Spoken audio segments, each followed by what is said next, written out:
কবিরা গুনাহ হচ্ছে সেগুলো যেগুলো আখিরাতে শাস্তির আগে দুনিয়ায়ও ইসলামী শরীয়তে এগুলোর বিধিবিধান আছে। কবিরা গুনাহ হচ্ছে সেগুলো যে গুনাহে লিপ্ত হলে আল্লাহ, ফেরেশতা, রাসূল এদের উপর লানত করেন। কবিরা গুনাহ হচ্ছে সেই গুনাহ যে গুনাহে লিপ্ত হলে মানুষের ঈমান থাকে না, বেঈমান হয়ে তারপরে মারা যায়। আর সগীরা গুনাহ হলো এমন গুনাহ, ওইটাও গুনাহ, কিন্তু এই গুনার সাথে কবিরা গুনার পার্থক্য একটা জায়গায় আছে। সগীরা গুনাহ করলে চূড়ান্তভাবে জাহান্নামী হয়ে যাবে বান্দা, এমনটা নয়। কোন বান্দা যদি কবিরা গুনাহ থেকে নিজেকে বাঁচাতে পারে, ভুলবশত তার দ্বারা সগীরা গুনাহ যদি হয়েও যায়, বান্দা যে কবিরা গুনাহ থেকে নিজেকে সেফ রেখেছে, এজন্য আল্লাহ তার ভুলবশত হয়ে যাওয়া সগীরা গুনাহগুলো মাফ করে দেন। সুবহানাল্লাহ। কোথায় আছে এটা? কোরআনে কারীমের 4 নম্বর সূরা সূরাতুন নিসা এর 31 নম্বর আয়াতে রব্বুল আলামিন বলছেন, ইন তাজতানিবু কাবাইরা মা তুনহাউনা আনহু নুকাফির আনকুম সাইয়্যাতিকুম ওয়া নুদখিলকুম মুদখালান কারীমা। আল্লাহ তাআলা বলছেন, তোমাদেরকে যে কবিরা গুনাহ থেকে নিষেধ করা হয়েছে, সেই সকল কবিরা গুনাহ থেকে যদি তোমরা নিজেদেরকে বিরত রাখতে পারো, তাহলে এজন্য আল্লাহ তাআলা তার বিনিময়ে তোমাদের সগীরা গুনাহ মাফ করে দিবেন। শুধু তাই নয়, সগীরা গুনাহ মাফ করে দিয়ে আল্লাহ তাআলা তোমাদেরকে সম্মানজনক স্থান, অর্থাৎ আল্লাহ তার জান্নাতের মেহমান তোমাদেরকে বানিয়ে দিবেন। আরো আস্তে বলেন সুবহানাল্লাহ। তাহলে বোঝা গেল কবিরা গুনাহ থেকে বেঁচে থাকলে বান্দার সগীরা গুনাহ যিনি মাফ করে দেন, জোরে বলেন তিনি কি? প্রশ্ন হলো, হুজুর সগীরা গুনাহ কি এমনি অটোমেটিক মাফ হয় না? অটোমেটিক মাফ হয় না। প্রতিদিন বান্দা যখন নেক আমল করে, আল্লাহ নেক আমলের একদিকে সওয়াব দেন, অন্যদিকে নেক আমল দিয়ে আল্লাহ তাআলা বান্দার সগীরা গুনাহগুলো মাফ করে দেন। কেমনে মাফ করে দেন? কয়েকটা হাদিস আপনাদেরকে আমি শোনাই। বান্দা যখন ওযু করে, আল্লাহর নবী বলেছেন, যখন বান্দা ওযু করে ওযুর পানি দিয়ে সে যখন তার অঙ্গ প্রত্যঙ্গগুলো ধৌত করে, তখন ওযুর পানির সাথে তার অঙ্গ প্রত্যঙ্গের সগীরা গুনাহগুলো ঝরে পড়ে যায়। যেমন বান্দা যখন ওযুর সময় কুলি করে, সে যখন কুলির পানি মুখ থেকে বের করে, ওই কুলির পানির সাথে তার মুখের সগীরা গুনাহ ঝরে পড়ে যায়। বান্দা যখন মুখমণ্ডল ধৌত করে, চক্ষুকে যখন এই পানি স্পর্শ করে আসে, এই পানি দ্বারা যখন চক্ষু বা চোখের পানি স্পর্শ করে আসে, চোখের সগীরা গুনাহ মাফ হয়ে যায়। বান্দা যখন ওযুর পানি দিয়ে তার 2 হাত ধৌত করে, হাত দ্বারা সম্পাদিত সগীরা গুনাহগুলো ঝরে পড়ে যায়। বান্দা যখন মাথা মাসে করে, তখন তার মাথার সগীরা গুনাহগুলো ঝরে পড়ে যায়। সে যখন পা ধৌত করে, পা দ্বারা সংগঠিত সগীরা গুনাহ যিনি মাফ করে দেন তিনি কি? এইভাবে করে প্রত্যেক দিনের নেক আমলের মাধ্যমে আল্লাহ আপনার সগীরা গুনাহ মাফ করে দেন। অন্য হাদিসে এসেছে, আল্লাহর হাবিব বলেছেন, কোন বান্দা যখন নামাজ আদায়ের উদ্দেশ্যে ঘর থেকে বের হয়ে মসজিদে হাঁটা আরম্ভ করে, সে যখন তার পা দিয়ে প্রতিটা কদম ফেলে, প্রতিটা কদমে কদমে পদক্ষেপে পদক্ষেপে তার সগীরা গুনাহ যিনি মাফ করে দেন তিনি কি? আরেকটি লাভজনক আমল আপনাদেরকে শিখিয়ে যাই, আল্লাহর নবীর উপরে বেশি বেশি দুরূদ পড়বেন, কারণ এই দুরূদের মাধ্যমেও মানুষের সগীরা গুনাহ মাফ হয়ে যায়। আল্লাহর নবী বলেছেন, মান সাল্লাল্লাহু আলাইয়া সালাতান ওয়াহিদাতান, যে ব্যক্তি আমার উপরে একবার দুরূদ পড়ে, সাল্লাল্লাহু আলাইহি আশরু সালাওয়াত, আল্লাহ ওই বান্দার উপরে একবার নয়, 2 বার নয়, ওই ব্যক্তির উপরে আল্লাহ তার রহমত 10 বার নাজিল করেন। ওয়া হুত্তাত আনহু আশরু খাতিআত, যে বান্দা নবীর উপর একবার দরুদ পড়ে, আল্লাহ খুশি হয়ে তার আমলনামা থেকে 10টা সগীরা গুনাহ আল্লাহ ডিলিট করে দেন। তাহলে বোঝা গেল সগীরা গুনাহ এমন গুনাহ, নেক আমল করলে নেক আমলের মাধ্যমে সগীরা গুনাহ মাফ হয়ে যেতে পারে। কিন্তু কবিরা গুনাহ এমন মারাত্মক গুনাহ, এই গুনাহ যদি বান্দা করে আর অন্যদিকে যদি নেক আমল করে, নেক আমল কবুল হবে না, বরং নেক আমলগুলো উল্টা বাতিল হয়ে যাবে কবিরা গুনাহে লিপ্ত থাকার কারণে। আমার দেশে এমন বহু মুসলমান আছে যারা 5 ওয়াক্ত নামাজ আদায় করে আবার কবিরা গুনাহ করে, এদের আমল আল্লাহ অ্যাকসেপ্ট করেন না। বলবেন হুজুর 2-3টা উদাহরণ দেন দেখি। দেখেন কয়েকটা উদাহরণ দেই, কারোর সাথে কমন পড়লে আপনি কিন্তু রাগ করবেন না। অনেকে আছে সুদও খায়, ঘুষও খায়, আবার নামাজও আদায় করে।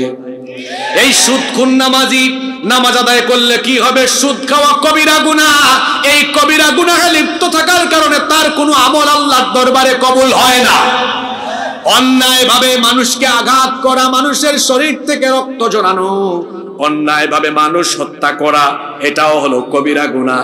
আমার দেশে গত 15 বছরে এমন ফেরাউনদেরকে আমরা দেখেছি যারা কিনা বলে আমি ঘুম থেকে উঠে সবার আগে যায় নামাজ খুঁজি। আরেকজন তো বলেছে 70 রাকাত তাহাজ্জুদ গুজারি, সে নাকি ডেইলি 70 রাকাত পড়ে, আল্লাহই ভালো জানে কত রাকাত পড়ে। তো তার কথা যদি আমি মেনেও নেই, এই পাগলা 70 রাকাত তাহাজ্জুদও পড়ে, আবার আলেমদের সাথে বেয়াদবি করে, আবার দেখা যায় অন্যায় ভাবে মানুষের রক্ত ঝরায়, এমনি ভাবে অন্যায় ভাবে মানুষ হত্যা করে, গণহত্যায় সম্পৃক্ত হয়ে যারা, অন্যদিকে নামাজ আদায় করে যারা কবিরা গুনাহগার, তারা কবিরা গুনাহগারদের কোন ধরনের আমল আল্লাহর কাছে কবুল হয়? এই রকম কবিরা গুনাহে লিপ্ত আমার সমাজে কম বেশ আছে না নাই? তাহলে বোঝা গেল কবিরা গুনাহ বড় মারাত্মক গুনাহ। এই গুনাহে যদি কোনো বান্দা লিপ্ত হয়ে থাকে তাহলে তার কোনো আমল আল্লাহর দরবারে কবুল হয়। কিন্তু সগীরা গুনার কথা আমি বললাম, ভুলবশত যদি কারো দ্বারা কোনো সগীরা গুনাহ হয়েও যায়, এটার মাফ পাওয়া যাবে। আপনি নামাজ আদায় করছেন, দেখেন 5 ওয়াক্ত নামাজ, মনে করেন আজকের দিনের কথা, আজকের দিন মনে করেন আজকে আমার দ্বারা বা আপনার দ্বারা ভুলবশত শয়তানের ধোঁকায় 3-4টা সগীরা গুনাহ হয়ে গেল। এখন আমি যদি 5 ওয়াক্তের নামাজগুলো আজকে আদায় করতে পারি, আল্লাহর নবী কত চমৎকার কথা আমাদেরকে শুনিয়ে গেলেন। বুখারীর হাদিস, আস-সালাওয়াতুল খামসু ওয়াল জুমুআতু ইলাল জুমুআতি কাফফারাতুল লিমা বাইনাহুন্না মা লাম তুকশিল কাবাইর। আল্লাহর নবী বলেছেন, বান্দা যখন কবিরা গুনাহ করে না, এমন ব্যক্তি যখন প্রতিদিন 5 ওয়াক্ত নামাজ আদায় করে, এক জুমা থেকে নিয়ে পরবর্তী জুমা পর্যন্ত পুরো সপ্তাহ যদি 5 ওয়াক্ত নামাজ বান্দা যথাযথ নিয়মে আদায় করতে পারে, তাহলে তার এই পুরো সপ্তাহে যদি ভুলবশত কোনো সগীরা গুনাহ হয়েও যায়, আল্লাহ তার সব সগীরা গুনাহগুলো 5 ওয়াক্ত নামাজ আদায়ের কারণে মাফ করে দিবে। কথা কি বুঝতে পারছেন আপনারা? তাহলে সগীরা গুনাহ, যদি আমি বলছি না গুনাহ আপনারা করেন, বুঝানোর জন্য বলছি, ভুলবশত যদি কারো দ্বারা সগীরা গুনাহ হয়েও যায়, সগীরা গুনাহ কি? যেমন নামাজে হেসে ফেলেছে শয়তানের ধোঁকায়, তারপরে পূর্ব পশ্চিম দিকে মুখ করে পেশাব পায়খানা করে ফেলেছে, এরকমের অনেক সগীরা গুনাহ আছে, কিন্তু অনুতপ্ত হয়েছে। আবার একদিকে নেকামল করছেন, নেকামলের মাধ্যমে সগীরা গুনাহ কি হয়? জোরে বলেন, কি হয়? কিন্তু কোন নেকামলের মাধ্যমে কবিরা গুনাহ মাফ? একমাত্র কবিরা গুনাহ মাফ পাওয়ার সিস্টেম হলো তওবা করে কেউ যদি নিজেকে সংশোধন করে যেতে পারে, সেটা ভিন্ন কথা। কিন্তু কবিরা গুনাহে লিপ্ত ব্যক্তির কোন নেকামল কবুল হবে? আপনারা কি কষ্ট পাচ্ছেন? প্রশ্ন হলো, হুজুর আমরা কি কবিরা গুনাহ করি? কবিরা গুনাহের তো সংখ্যা অনেক, এ ব্যাপারে মুফাসসিরিনে কেরাম ইখতিলাফ করেছেন। আমরা হর হামেশা কত কবিরা গুনাহে লিপ্ত। দেখেন, আপনারা যদি আমাকে সময় দেন, সুযোগ দেন, আজকে এমন 10টা কবিরা গুনার কথা আমি এখানে তুলে ধরব, যে 10টা কবিরা গুনায় আমার সমাজ, আমার দেশের মানুষ হর হামেশা লিপ্ত হয়ে তারা নিজেকে জান্নাতের পথ থেকে দূরে সরিয়ে জাহান্নামের দিকে এগিয়ে নিয়ে যাচ্ছে। মনোযোগ দিয়ে কি সবাই শুনবেন? ভয় পাবেন না, 12টা বাজার কমপক্ষে 10 মিনিট আগে আপনাদেরকে ছুটি দিব, একসাথে আমরা উঠব ইনশাআল্লাহ। ততক্ষণ কি মনোযোগী থাকা যাবে? আজকে কয়টা কবিরা গুনার কথা বলবো? আর একটু জোরে বলেন, কয়টা? 1 নাম্বার, সবচেয়ে বড় কবিরা গুনাহ কোনটা? 1 নাম্বার কবিরা গুনাহ হচ্ছে আশিরকু বিল্লাহ। আকবারুল কাবাইরি আশিরকু বিল্লাহ। সবচেয়ে বড় কবিরা গুনাহ হচ্ছে আল্লাহর সাথে কি করা? শিরক করা। আপনি বলবেন, হুজুর এই জায়গায় আমরা ঠিক আছি, আমরা কোনো শিরক করি না, আমরা তো বলি আল্লাহ একজন, এতটুকুতেই শেষ না। একটু পরে বুঝবেন। আপনার রোগ আমি ধরায় দিব, রোগীর রোগ কি নিজে বুঝতে পারে না ডাক্তার ধরায় দেয়? জোরে বলেন, আপনি কোন রোগীর রোগী আপনি বুঝবেন না, একটু পরে টের পাবেন। কিভাবে করে আপনি আবেগের ঠেলায় পড়ে শিরক করেই যাচ্ছেন, আপনি জানেনও না। শিরক, হোয়াট ইজ শিরক, হোয়াটস দ্য মিনিং অফ শিরক, মা মানা শিরক, শিরক অর্থ কি? শিরক হচ্ছে আল্লাহ তাআলার একত্ববাদে, তার নাম বা গুণাবলীতে, তার ইবাদতে বা তার সর্বময় ক্ষমতার মধ্যে তার সাথে অন্য কাউকে সমকক্ষ সাব্যস্ত করা মানে হলো আল্লাহর সাথে শিরক করা। শিরকের গুনাহ এতটাই মারাত্মক, যে ব্যক্তি শিরকে লিপ্ত হবে তার জন্য তিনটা ক্ষতি আছে। জোরে বলেন, কয়টা ক্ষতি? শিরকে লিপ্ত ব্যক্তির জন্য তিনটা দুঃসংবাদ। এই পয়েন্টগুলো অবশ্যই মুখস্থ করতে হবে, কারণ একটু পরে যখন রূপ ধরা পড়বে আমি কিন্তু প্রশ্ন করব, তখন আমার জবাব পেতে হবে। শিরকে লিপ্ত ব্যক্তির জন্য ক্ষতি হলো তিনটা। এক নম্বর, যে ব্যক্তি শিরকে লিপ্ত হয়ে যায় সে ব্যক্তি আল্লাহর ক্ষমা থেকে বঞ্চিত হয়ে যায়। কোরআনে কারীমের 4 নম্বর সূরা সূরাতুন নিসা এর 48 নম্বর আয়াতে রব্বুল আলামিন বলছেন, ইন্নাল্লাহা লা ইয়াগফিরু আন ইউশরাকা বিহি ওয়া ইয়াগফিরু মা দুনা যালিকা লিমান ইয়াশা ওয়া মান ইউশরিক বিল্লাহি ফাকাদ ইফতারা ইসমান আযীমা। আল্লাহ তাআলা বলছেন, নিশ্চয়ই আল্লাহ শিরকের গুনাহ ছাড়া অন্য যে কোনো গুনাহ তিনি চাইলে মাফ করে দেন, কিন্তু শিরকের গুনাহ তিনি মাফ করেন না। তাহলে বোঝা গেল যে ব্যক্তি শিরকে লিপ্ত সে আল্লাহর ক্ষমা থেকে বঞ্চিত। জোরে বলেন, কি থেকে বঞ্চিত? আল্লাহর ক্ষমার আমাদের দরকার আছে না নাই? আল্লাহর ক্ষমা ছাড়া কোনো ব্যক্তি কি জান্নাতে যেতে পারবে নাকি? যে ব্যক্তি শিরকে লিপ্ত সে ব্যক্তি আল্লাহর ক্ষমা থেকে বঞ্চিত। 2 নম্বর, যে ব্যক্তি শিরকে লিপ্ত তার সকল আমলগুলো বরবাদ যিনি করে দিবেন তিনি কে? খুব ভালো করে আয়াতগুলো শুনেন। সূরা নম্বর, আয়াত নম্বর বলে দিয়ে যাচ্ছি, বাড়ি গিয়ে মিলিয়ে ফেলবেন। কোরআনে কারীমের 39 নম্বর সূরা সূরাতুজ জুমারের 65 নম্বর আয়াতে রব্বুল আলামিন বলছেন, ওয়ালাকাদ উহিয়া ইলাইকা ওয়া ইলাল্লাযীনা মিন ক্বাবলিকা লাইন আশরাকতা লা ইয়াহবাতান্না আমালুকা ওয়া লা তাকুনান্না মিনাল খাসিরিন। আল্লাহ তাআলা বলছেন, আমার নবী, অবশ্যই আমি আপনার এবং আপনার পূর্ববর্তী সকল নবী রাসূলকে এই প্রত্যাদেশ করেছি, যদি তারা শিরকের মধ্যে লিপ্ত হয়ে যায় তাহলে আমি তাদের সকল আমলকে বরবাদ করে দিব এবং তারা ক্ষতিগ্রস্ত হয়ে যাবে। এই আয়াত থেকে আমরা জানতে পারলাম যে ব্যক্তি শিরকের সাথে লিপ্ত তার সকল আমলকে যিনি বরবাদ করে দিবেন। বীর পুরুষের মতো পুরুষোচিত কণ্ঠে জবাব দিয়ে বলেন, তিনি কি? 3 নম্বর, যে ব্যক্তি শিরকে লিপ্ত ওই ব্যক্তির জন্য জান্নাত আল্লাহ হারাম করে দিবেন এবং জাহান্নাম তিনি তার জন্য অবধারিত করে দিবেন। কোরআনে কারীমের 5 নম্বর সূরা সূরাতুল মাইদা এর 72 নম্বর আয়াতে রব্বুল আলামিন বলছেন, ইন্নাহু মান ইউশরিক বিল্লাহি ফাকাদ হারামা আলাইহিল জান্নাতা ওয়া মাওয়াহুন নার। আল্লাহ তাআলা বলছেন, নিশ্চয়ই যে ব্যক্তি আল্লাহর সাথে শিরক করবে তার জন্য আল্লাহ জান্নাতকে হারাম করে দিয়েছেন এবং তার জন্য আল্লাহ জাহান্নাম অবধারিত করে দিয়েছেন। তার জন্য পরকালে কোনো সাহায্যকারী থাকবে না। এজন্য আল্লাহ বলছেন, ওয়া মালিল যালিমিনা মিন আনসার। শিরকে লিপ্ত এই জালিমদের জন্য কিয়ামতে কোনো সাহায্যকারী থাকবে? তাহলে আমরা এই আয়াতগুলো থেকে জানতে পারলাম, 3টা পয়েন্টে 3টা আয়াত রেফারেন্স হিসাবে আমি উল্লেখ করলাম। এখান থেকে আমরা জানতে পারলাম শিরকে যেই ব্যক্তি লিপ্ত হবে তার 3টা ক্ষতি হবে। জুড়ে বলেন তো কয়টা? দেখি এবার বলেন। 1 নাম্বার, যে ব্যক্তি শিরকে লিপ্ত হবে সে আল্লাহর কি থেকে বঞ্চিত হবে? 2 নাম্বার, যে ব্যক্তি শিরকে লিপ্ত হবে ওই ব্যক্তির কি আল্লাহ বরবাদ করে দিবেন? সব নেক আমল আল্লাহ বরবাদ করে দিবেন। 3 নাম্বার, যে ব্যক্তি শিরকে লিপ্ত হবে তার জন্য কি হারাম? জান্নাত হারাম। তার জন্য আল্লাহ কি রেখেছেন? তাহলে বোঝা গেল শিরকের গুনাহ বড় মারাত্মক গুনাহ। এই শিরক হলো 2 প্রকার, শিরকে আকবার, শিরকে আসগর। এই শিরক হচ্ছে আল্লাহর তাওহীদের সাথে, মানুষ না জেনে শিরক করছে আল্লাহর আসমা এবং সিফাতের সাথে, শিরক করছে আল্লাহর ইবাদতের সাথে, শিরক করছে উলুহিয়াত বা আল্লাহর ক্ষমতার সাথে।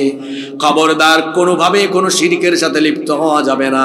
আমাদের সমাজে প্রচলিত কিছু শিরকের কথা বলি, তারপরে আসবো আমাদের সমাজ আর রাষ্ট্রে কেমন শিরক চলছে। ঘুমাই গেছেন না আছেন? আছেন তো? আল্লাহ ছাড়া অন্য কারো গায়েবী ক্ষমতা আছে এটা বিশ্বাস করা হলো আল্লাহর সাথে শিরক করা। জ্যোতিষীর কাছে যাওয়া, গণকের কাছে যাওয়া, যারা ভাগ্য নির্ধারণ করে বা যারা বলে আমি গণক ভবিষ্যতের কথা বলে দিতে পারি, এ ধরনের ব্যক্তির কাছে যারা যায় ঈমান হারা হয়ে যায়, মুশরিক হয়ে যায়। এদের কাছে পুরুষের চাইতে নারীরা বেশি যায়। খবরদার, কোনো গণকের কাছে, জ্যোতিষীর কাছে যাওয়া যাবে না। কোনো গণকের কথা, জ্যোতিষীর কথা বিশ্বাস করা যাবে না।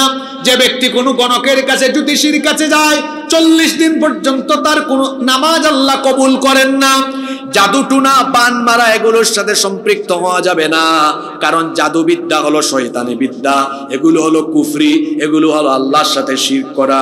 আল্লাহ যেটা দিতে পারেন, আল্লাহ যেটা করতে পারেন, সেটা অন্য কেউ দিতে পারে বা করতে পারে এমনটা বিশ্বাস করা কিংবা এমনটা করা আল্লাহর সাথে শিরক করা। আজকে শিরক ব্যক্তি থেকে নিয়ে পরিবার, পরিবার থেকে নিয়ে সমাজ এবং রাষ্ট্র পর্যন্ত শিরক চলে গিয়েছে।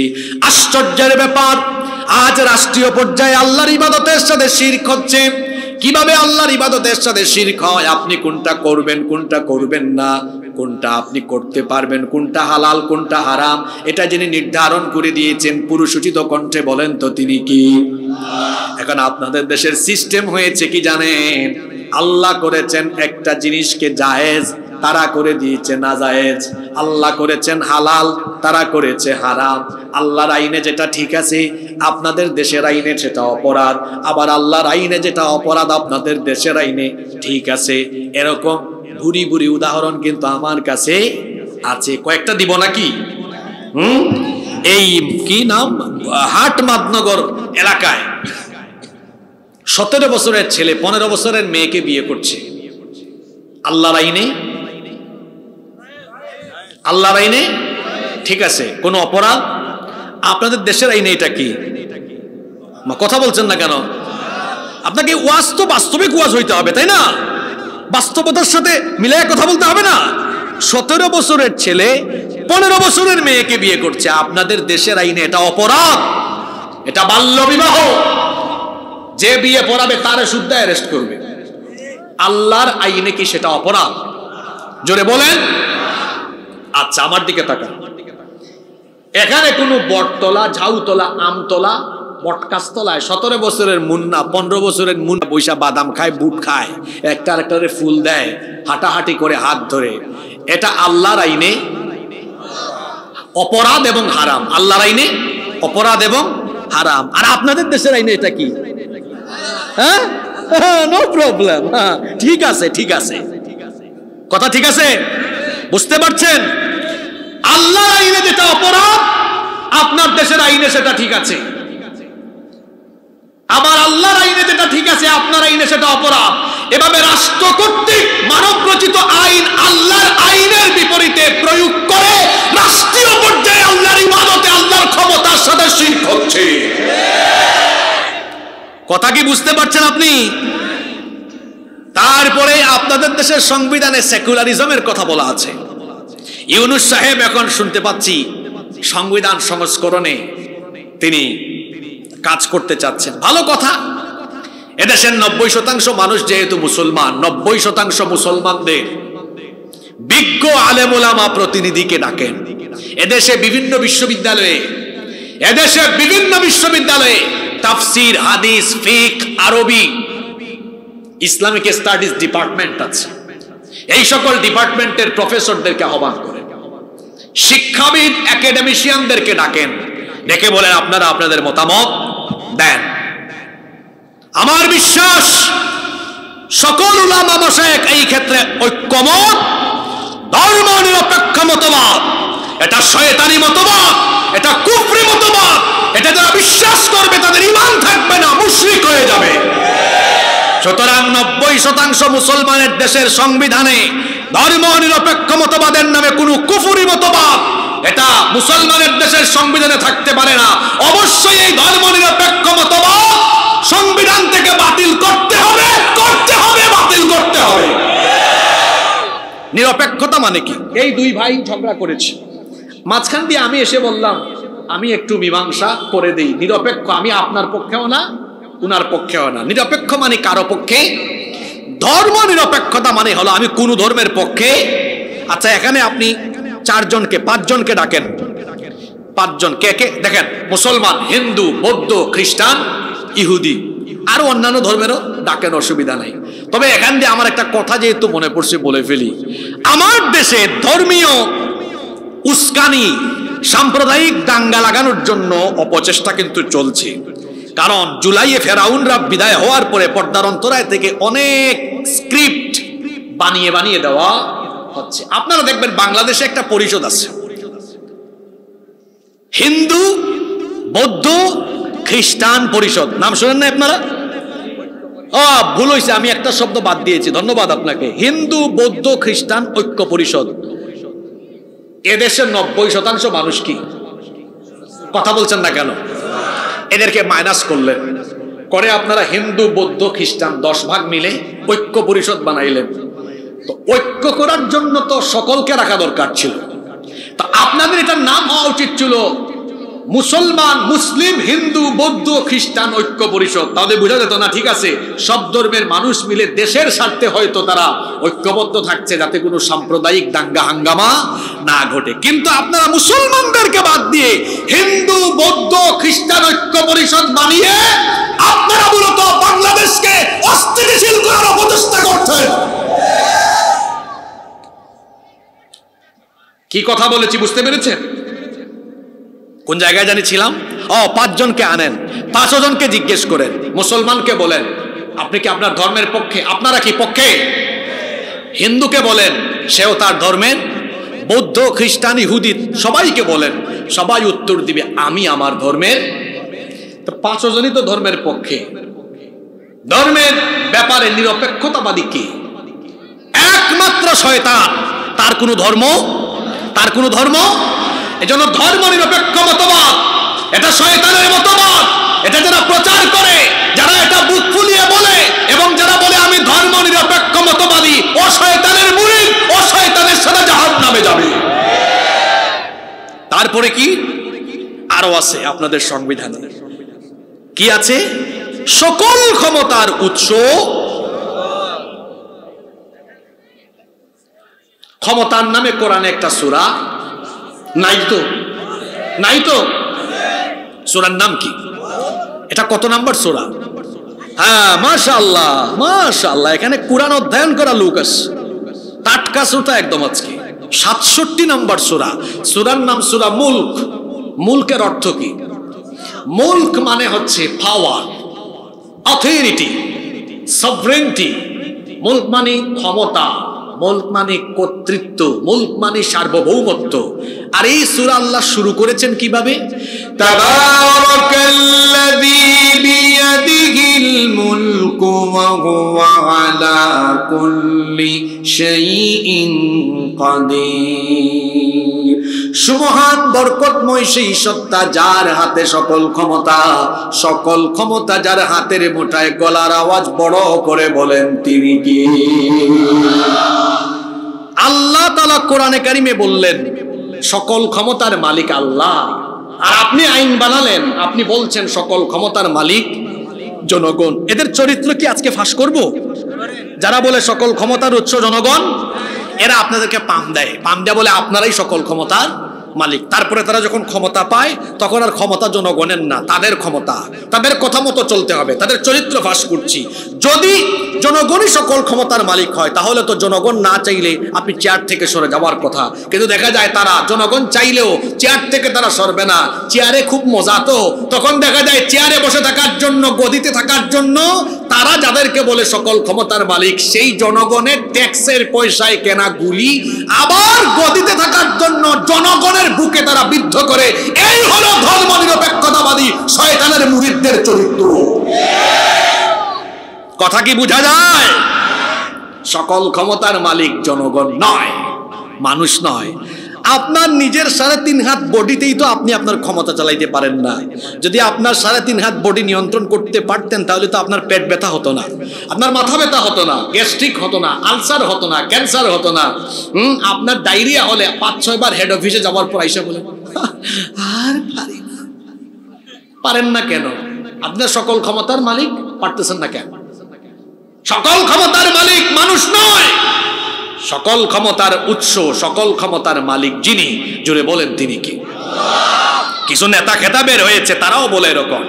যে নেতা বলবে সকল ক্ষমতার উৎস জনগণ, তারে বলবেন তুমি যাও গিয়ে তওবা করো, নতুন করে কালেমা পড়ে আবার মানুষের সামনে আসো।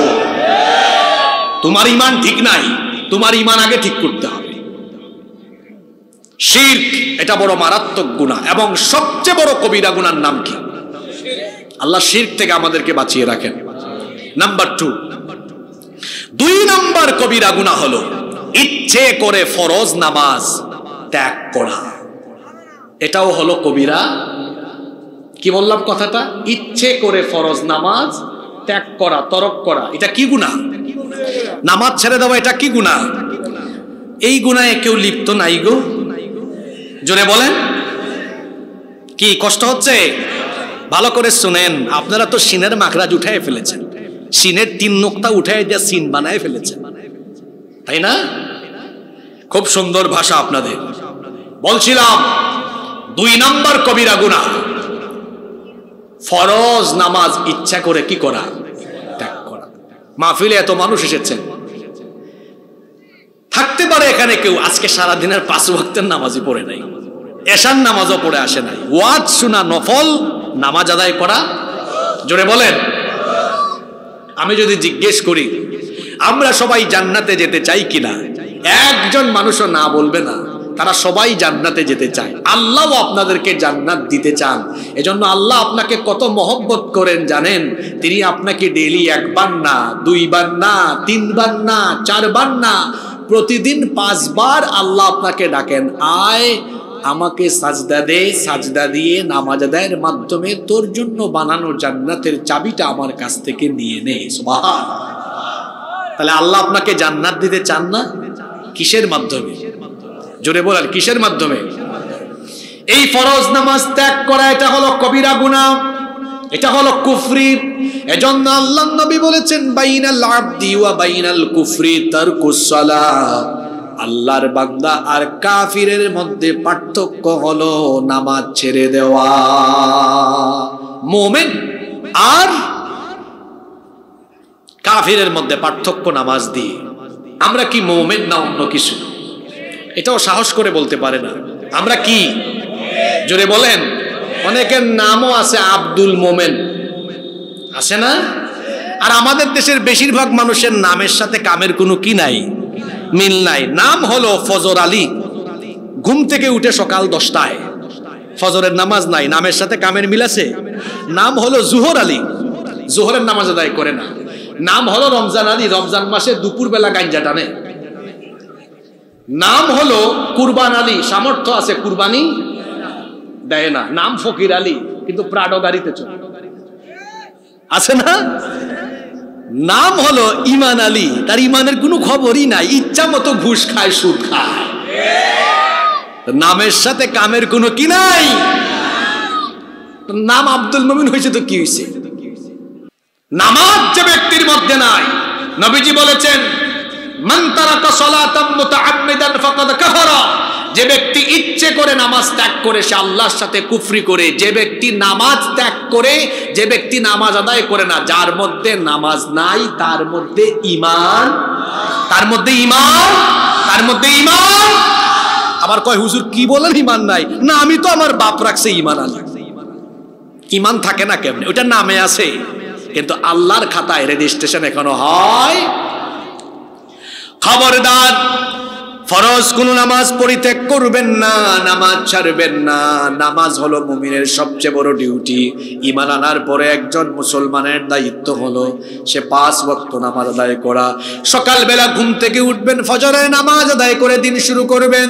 কি ভয়াবহ কথা! আল্লাহর নবী বলেছেন যে ব্যক্তি ফজরের নামাজ আদায় করে না তার উপর থেকে আল্লাহর সকল জিম্মাদারি উঠে যায়। আর যে ব্যক্তি ফজরের নামাজ আদায় করে দিন শুরু করে, ওই ব্যক্তির উপরে যিনি নিরাপত্তা দান করবেন, ওই ব্যক্তির জিম্মাদার যিনি হয়ে যাবেন তিনি কে? নামাজ আদায় না করলে শয়তান সবচেয়ে খুশি হয়। তো আমি যদি ফজরের নামাজটা আদায় করতে না পারলাম, তাহলে খুশি হবেন আল্লাহ না শয়তান? তা আমি কি আল্লাহকে খুশি করব না শয়তানকে খুশি করব? একটা হাদিসে এসেছে, আল্লাহর নবী বলেছেন, বান্দা যখন সাজদা দেয় তখন শয়তান সবচেয়ে বেশি কাঁদে। শয়তান সবচাইতে বেশি কাঁদে তখন বান্দা যখন নামাজ ছাড়ে। আবার শয়তান সবচেয়ে বেশি হাসে তখন, আমি একটু মিস্টেক করে ফেলেছি, বান্দা যখন সাজদা দেয় তখন শয়তান সবচেয়ে বেশি কাঁদে, বান্দা যখন নামাজ ছাড়ে তখন শয়তান সবচেয়ে বেশি হাসে। এখন আপনি কি নামাজ ছেড়ে দিয়ে শয়তানকে হাসাবেন, নাকি নামাজ আদায় করে আল্লাহকে খুশি করবেন? ইবলিস সে জান্নাত থেকে বের হয়ে গেল, অপরাধ ছিল সে আল্লাহকে সাজদা দেয় নাই। আপনারা সবাই তো জানেন, বলেন দেখি ইবলিস আল্লাহ তাআলাকে সাজদা দেয় নাই মোট কয়টা? আস্তে বলবেন না, জোরে বলেন কয়টা? একটা সাজদা না দিয়ে তার ক্ষতি হইল 5টা। কথা বুঝে থাকলে বলেন, এক সাজদা না দেওয়ার কারণে ইবলিসের ক্ষতি হলো কয়টা? ওয়া ইয কুলনা লিল মালাইকাতি ইসজুদু লি আদামা ফাসাজাদু ইল্লা ইবলিস। আল্লাহ বলছেন, স্মরণ করো যখন তোমার রব ফেরেশতাদেরকে বললেন আদমকে সাজদা করো, সবাই সাজদা দিল, একজন দিল না। যে সাজদা দেয় নাই তার নাম মিস্টার আবা ওয়াস্তাকবারা ওয়া কানা মিনাল কাফিরিন। এই সাজদা না দিয়ে তার কি ক্ষতি হলো? 1 নাম্বার আবা, সে অস্বীকার জানালো, এই জন্য সে আল্লাহর অবাধ্য হলো। 2 নাম্বার ওয়াস্তাকবারা, সে অহংকার করলো, সে অহংকারী। 3 নাম্বার ওয়া কানা মিনাল কাফিরিন, সে কাফিরের অন্তর্ভুক্ত হলো।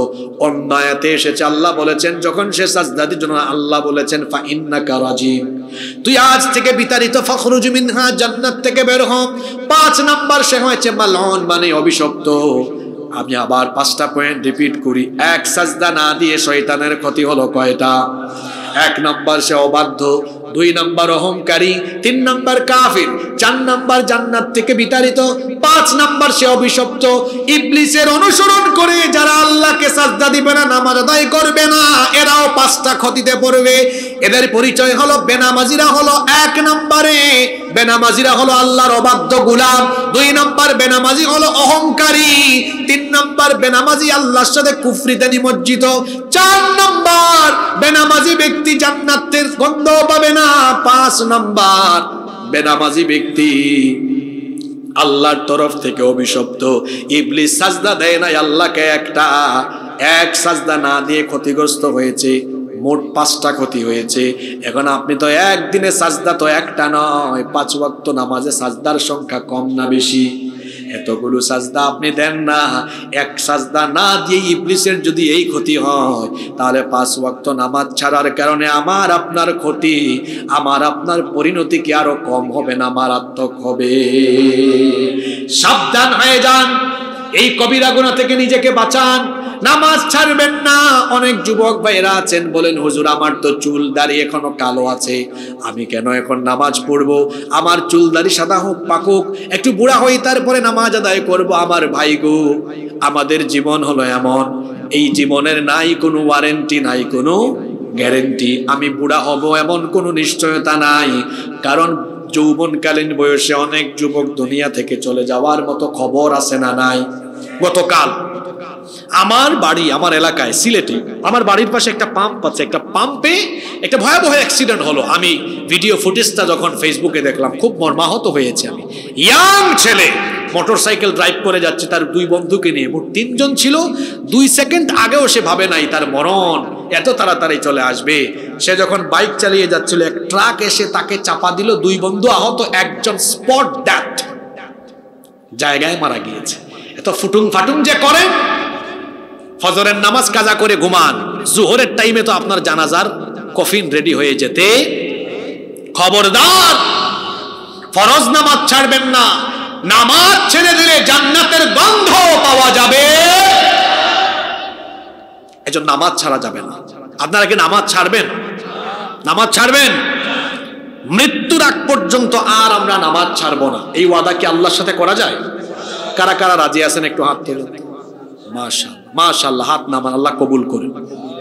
3 নাম্বার কবিরা গুনাহ পিতামাতার অবাধ্য হওয়া। পিতামাতার অবাধ্য যারা হয়ে যায়, পিতামাতার সাথে যারা বেয়াদবি করে, তারাও কবিরা গুনাহে লিপ্ত হয়ে যায়। খবরদার, পিতামাতার সাথে কোনো ধরনের বাজে আচরণ করা যাবে না, তাদের সাথে নাফরমানি করা যাবে না, তাদের সাথে বেয়াদবি করা যাবে না। কারণ আল্লাহর আনুগত্যের পরে সন্তানের জন্য পিতামাতার আনুগত্য খেদমত করা ফরজ করে দিয়েছেন কে? কোরআনে কারীমের 17 নম্বর সূরা, সূরা বনি ইসরাঈলের 23 নম্বর আয়াত থেকে আল্লাহ বলছেন, ওয়া ক্বাদা রাব্বুকা আল্লা তা'বুদু ইল্লা ইয়্যাহু ওয়া বিল ওয়ালিদাইনি ইহসানা। তোমাদের রবের তরফ থেকে ফয়সালা হয়েছে তোমরা আল্লাহ ছাড়া আর কারো ইবাদত করবে না। আল্লাহর ইবাদতের পরে তোমরা তোমাদের মা বাবার সাথে ইহসান করবে, সুন্দর আচরণ করবে, উত্তম আচরণ করবে। বিশেষ করে আল্লাহ তাআলা পিতামাতার বার্ধক্যের সময়ের কথা বললেন, কারণ বার্ধক্য বয়সে পিতামাতার খেদমতের দরকার। ওই সময়টা হলো দুর্বল কাল, সেজন্য আল্লাহ ওই দুর্বল কালের কথা উল্লেখ করে বলছেন, শোনো, তোমার মা বাবা যখন ওই দুর্বল সময়ে চলে যায়, তোমার মা বাবার সাথে তুমি কেমন করবে বান্দা শোনো। আল্লাহ কত সুন্দর করে আমাদেরকে শিখিয়ে দিলেন, ইম্মা ইয়াবলুগান্না ইনদাকাল কিবারা আহাদুহুমা আও কিলাহুমা ফালা তাকুল লাহুমা উফফিন ওয়ালা তানহারহুমা ওয়া কুল লাহুমা কওলান কারীমা। আল্লাহ তাআলা বলছেন, তোমাদের পিতামাতা দুইজন কিংবা তাদের কোনো একজন যখন বার্ধক্য বয়সে চলে যাবে, তখন তোমরা বিরক্ত হয়ে তাদের সাথে উফ শব্দ পর্যন্ত বলো না। ফালা তাকুল লাহুমা উফ। উফ, ভালো করে শুনেন, আল্লাহ বলছেন উফ। পিতামাতার উপর বিরক্ত হয়ে উফ শব্দ পর্যন্ত তুমি বলো না। এই একটা বার যদি উফ শব্দ উচ্চারণ করে ফেলো, তোমার জান্নাত শেষ, নেক আমল শেষ।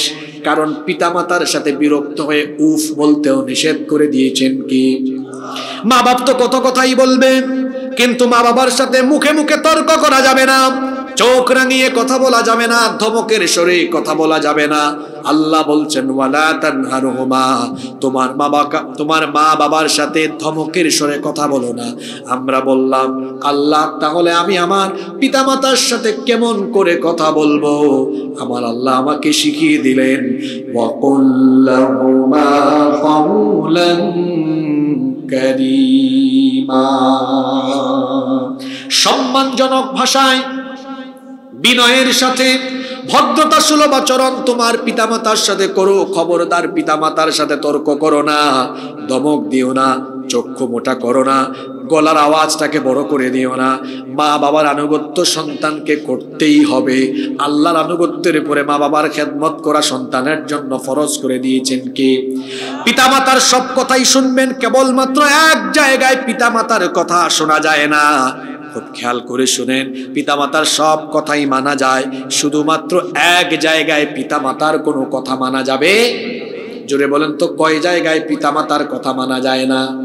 সেই জায়গাটা কি? আল্লাহ বলছেন, ওয়া ইন জাহাদাকা আলা আন তুশরিকা বিমা লাইসা লাকা বিহি ইলমুন ফালা তুতি'হুমা।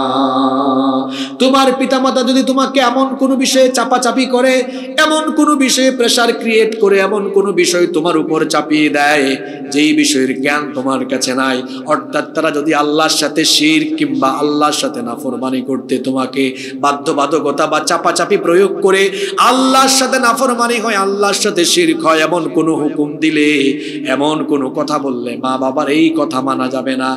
এছাড়া মা বাবার সব কথা মানা যাবে। তবে এখানে একটা কথা আছে, মা বাপ যদি আপনাকে বলে আল্লাহর সাথে শিরক করো, এরপরেও আল্লাহ বলছেন পিতামাতার কথা তুমি যদি নাও পিতামাতার কথা অমান্য করবা ঠিক আছে, কিন্তু খবরদার এখানেও যেন আদবের লঙ্ঘন না হয়, তার সাথে তুমি বেয়াদবি করো না। বরং পিতামাতা যদি কাফের হয়, মুশরিক হয়, জালিম হয়, বেইনসাফ হয়ে যায়, তুমি তো সন্তান, তোমার দায়িত্ব হলো তোমার কাফের, তোমার জালেম মা বাবার সাথেও দুনিয়ার জীবনে তুমি ওয়াসাহিবহুমা ফিদ দুনিয়া মারুফা, তোমার কাফের জালেম বেইনসাফ পিতামাতাও যদি হয়, আল্লাহর নাফরমানের কথা তুমি মানবে না, এই কথা শুনবে না, তার ঠিক আছে, কিন্তু তারপরও বেয়াদবি করতে পারবা। দুনিয়ায় তাদের সাথে উত্তম আচরণ করতে হবে। সবচেয়ে বেশি হাদিস বর্ণনা করেছেন একজন সাহাবী, তার নাম হলো আবু হুরায়রা রাদিয়াল্লাহু আনহু। তিনি ইসলাম কবুল করেছেন, আল্লাহর নবীর দরবারে আসেন, তার মার এটা সহ্য হলো না। ঘটনা শুনতেছেন? তার মার এটা সহ্য হলো না, তার মা তাকে গালিগালাজ করেন, তার মা তাকে অনেক বকাঝকা করেন, এমনকি একদিন তার মা তার গায়ে হাত তুলেছেন। আবু হুরায়রা রাদিয়াল্লাহু আনহু রাসূলের কাছে আসলেন, আবু হুরায়রা কান্না করছেন। রাসূল বললেন, কি ব্যাপার আবু হুরায়রা, তুমি কাঁদো কেন? তিনি বললেন, নবী গো, আমি ঈমান এনেছি, ইসলাম গ্রহণ করেছি, এজন্য আমার মা আমাকে প্রতিদিন বকা দেয়, গালি দেয়। আমি যে আপনার দরবারে প্রতিদিন আপনার কাছে আসি, আমার মা বড় রাগ করে, এমনকি আজকে রাগ নিয়ন্ত্রণ করতে না পেরে আমার গায়ে হাত উঠিয়েছে।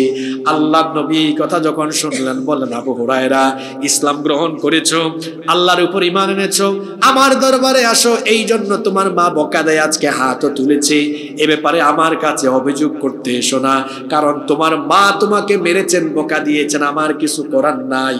তোমার মা যদি কাফের হন, আল্লাহ আর রসুলের বিদ্বেষীও হন, আমি তোমাকে বলছি বাড়ি ফিরে যাও, বাড়ি ফিরে গিয়ে তোমার মায়ের খেদমত করে তার সাথে উত্তম আচরণ করো।